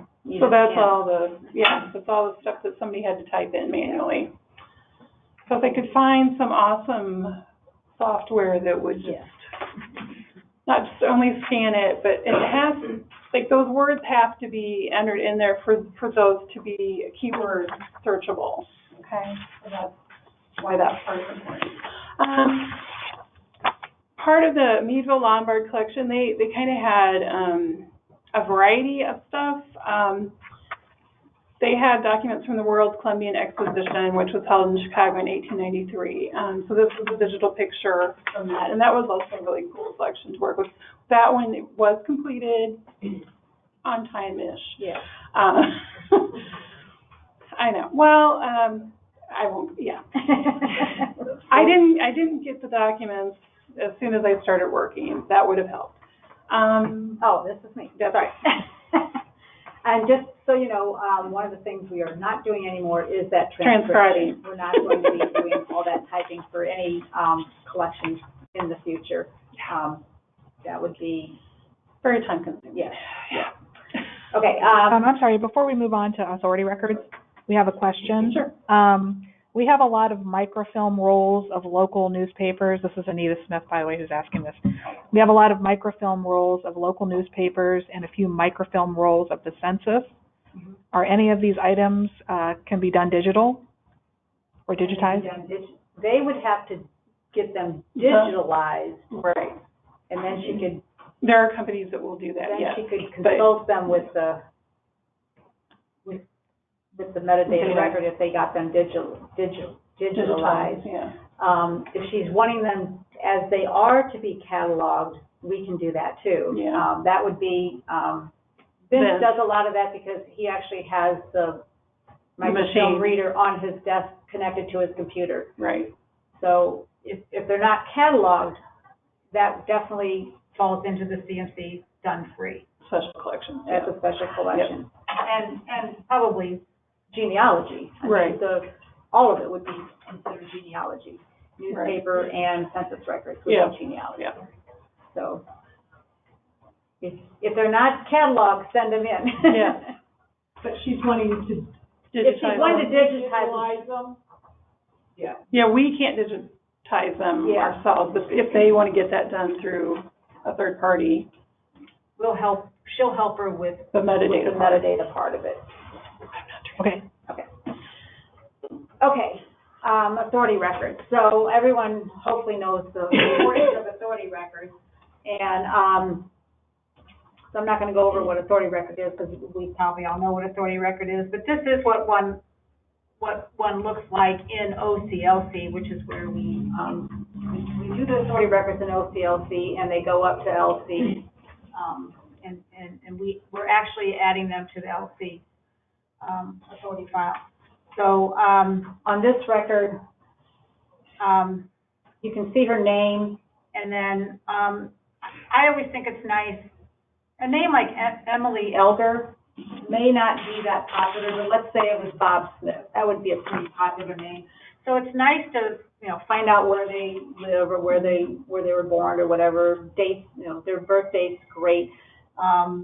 Even as much as a middle initial or middle name is great. If you're trying to figure out who, is it this Bob Smith or this Bob Smith? So when we put that information, when we find out that information, we do cite it in the record so that everyone knows that we actually got that information from her website. Okay, so this is just a great, we do 200 authority records a year. So if you have a book of someone and there's no authority record for it and you would like an authority record done, we would be more than happy to do it for you. And I think the next slide tells you what we need. Kind of what we need to establish them. For personal names, it's really nice. Like I said before, to have a birth date or a middle name and middle initial. Sometimes where they live is helpful to distinguish them. Sometimes, they may be the author of the book, but maybe they have other distinguishing characteristics about them that can distinguish them from another person with the same name. So any information that we could get from you would be helpful on making the authority record. The corporate names, sometimes it's depending on what the corporation is, the start date of the address, or something that gives us, because sometimes there are corporations that have the same names but located in different places that you want to set up a authority record for. Conference names, I would think in most conference because you probably do already have the date and location because it's usually on the item. And then the geographical names, we just go to the GNIS and look up the coordinates or the longitude and latitude, and that's pretty much how you do one. So if you have like if one of the cities you're in doesn't have an authority record in it of it yet, you can just tell us that city and we can look that up and make an authority record for that. Okay, so now you're all going to send me all your items or send Vince all your items, and how do you do that? Well, on our website, we do have the instructions on how to do that, and what we need is the shipping label, and the shipping label is the ILDS label that I would imagine everybody has. And then we also want you to somehow identify your items. If you property stamp, barcode, put something on the item, because occasionally that shipping label gets unattached from the item. So if we have a shipping label and we have an item, but we don't really know who they belong to, that's a problem. So just make sure somewhere on your item you have some sort of distinguishing mark to your library. And then we say that you just send all of your items to Eleanor Heartland Library System in the Edwardsville office, and then we will disperse them from there. Basically, Vince and I do most of that cataloging. Ian works on other special projects, but occasionally Ian will do some cataloging too, and any overflow that we would have, we would definitely send it on to Ian, but we can do that ourselves. So send everything to the Edwardsville office. So this is what the OCLC, ILDS shipping label looks like. You just put your library name and who you're sending it to, and then you circle where it goes. Edwardsville is on that far box there, and it's just ZED. So you'd always send it to ZED, and then we'll send it back, put your name of the library that it's from us, and then circle whatever your library is. Or I think we usually send everything back to Erica. So I think you send them to us, but we send, no, we don't. No, we don't. That's different, that's PALS. We do send it directly to you, but then we usually send the file to Erica for Erica to download it into your system. So you send us the book, we'll send it back. I usually write the OCLC number on there just so you know. I think Vince does as well. Send the file to Erica, and Erica takes it from there. So last but not least, this is just our contact information. Vince, myself, Ian are all, basic cataloging, and then Pam is metadata questions. Not that she can't answer cataloging as well, but don't overload her. I just wanted to add that we do have limited travel, that if you have a large collection of something and you're a little bit nervous about sending anything to us because it's fragile or that, we can come and evaluate, and we can work with you on how things might get cataloged. And so if you have a really special collection or something, don't hesitate, don't think that, oh, well, it's too fragile to send through the IDLS. Still contact us, and we'd be glad to visit you and work with you so that you can get your materials cataloged and accessible so that people know what you have. And I would say that we do prefer the item. I mean, if you are sending, it's just so much easier, especially on genealogy, because like I said, it's so hard to figure out a date. We generally look through the item and try and figure something out. Sometimes we really need the item in order to catalog it. So like Joanne said, if you have you've gone to your library now and you're pumped, you're going to go and look at all your genealogy. If you have this big much, we could go out there and like she said, we could kind of talk to you about it and see what we can do, how we can service you best. Are there any other questions or? Yes. As far as like sending authority record, do you want us to send items for that? No, you don't need to send the item for that. I can. You send them to me, and I can just use a photocopy or whatever. Or you could even if you just give me the OCLC number and whatever information you have about that person, that suffices too. Okay. Because I still look stuff up on them before I make them. You know, I try to be pretty accurate, because it's going to LC, it makes me a little nervous. But yeah, but you don't have to send an item for that. But if you are sending an item anyway, and you know that you want that authority record done, just make sure you jot me a note that you want an authority record for that. Because generally speaking, we don't necessarily do authority records if they've only written one thing. But if it's something important to you, if it's a local person and you want to shine in their eyes that they're in the Library of Congress, authority file, send it to me and I'll be happy to do it.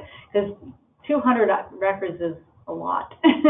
So sometimes at the end of, you know, I think they're due in like September. So like in August, we're sometimes scrambling to get that 200th one in. So, yeah. Any other questions? Do we check with you first before we're sending things to you, or can we just start sending? We used to say you had to check with us because we were really behind, but we're not behind anymore. So I don't see that it's necessary to check unless you're kind of checking to see if things qualify or whatever. You can send it a note if you feel inclined, but I don't see the necessity in doing that. If that may change in the future. Yeah. Everybody starts. Yeah, if everyone here sends a box of books tomorrow, then we're in trouble. But so speak among yourself and limit it. So how many people think they have stuff in their library that they could send in this catalog to the CMC? Okay. Good. Also, you don't have to wait till you get a box. You can send single items. Yeah. Just put them in an envelope and send them in. If you want, you know, if it's easier for you to collect a few things, that's fine. But, you know, you can send single items also. If you send single items, a couple things, make sure you have that ILDS label on all those items. If you send a box, just a label on the outside of the box, or if you send it in an envelope, whatever, just one, that's what you need.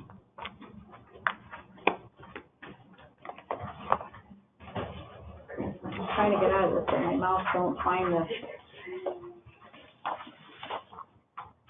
Okay, well, thank you very much for your attention.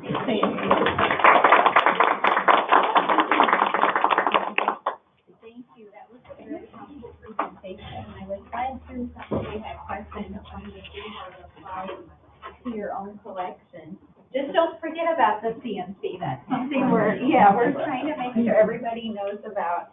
I thought too, it's helpful to know that you do site visits on a limited basis, but I can think of a few libraries I visited where part of the problem is they don't have a lot of staff to be getting things boxed up and sent. So I can think of a couple that might be interested in a site visit because they had really unique things that were just sitting in closets and not really accessible. So that's good to know. I did want to ask each of you just this. What's the most unusual thing you've cataloged as you've been cataloging for the CMC? Is there anything that you've done that's been really memorable, either good or bad? Like, oh, this was such a pain in the butt, or oh, this was really cool. I looked at this before I cataloged it. I think one of the most interesting things I cataloged was there were like 3 big picture books, and they were in English, Spanish, and Chinese, all in the same book. So, that was interesting to do. And so for those online, Vince was saying he cataloged a trilingual, we'll say, picture book that sounds like it was tricky but fun at the same time.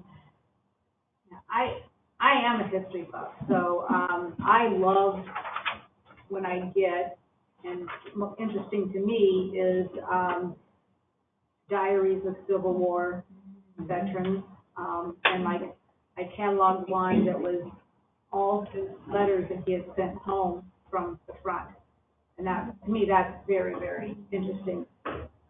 Did he end up surviving the war? Do you know? He did. That's even better. Yeah. And his family kept them all this time, and then finally put them all together and these were like what I cataloged. No, this one was photocopies of the actual letters. And I've also cataloged a diary of a man, just a regular man that was born in like early 1800s, and he wrote his diary every single day, and you know, it's all handwritten, and I like stuff like that. That's dedication. Yeah. A daily journaler. Yeah. Thank you, though, for sharing those. I always think it's interesting when you're doing such a niche part of cataloging, because I know things come across your desk, but we certainly wouldn't see here because we're encouraging members to send them to you, but I think that would be one of the neatest things about your job. You don't know what's going to show up. It's like some of the genealogy stuff that we had to catalog over the years. There was this one lady that would like take a few pages from this book and a few pages from that book. Oh, no. And a map from here and something else from there. And she put it all together and bind it up real nice and sent it in. It's like the quilt of the genealogy, or the patchwork quilt of the genealogy. It's like, what do we put this under? You know? So. But it's accessible, right? That's all that matters. Yeah.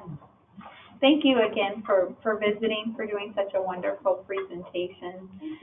I'm hoping the recording works, but we do have your slides and the handout, so that's great too. Does this help everybody in the room, just putting faces with some of the names you've seen? Good. Well, we are in good shape for lunch. So what we're going to do for lunch, we have about an hour. The circulation committee meeting starts at 1 o'clock in this room. But we have all of the sandwiches, salads, chips, everything is set up in the staff area. So we'll do a buffet, and then you're welcome to eat. We have a couple tables back here. We're kind of crunched for space, but you can eat here too. You can turn chairs around. We'll make sure we've got drinks, and then there's dessert as well. So help yourself to a good lunch. We've got plenty of food. Thank you again for coming. We'll see you in September, hopefully.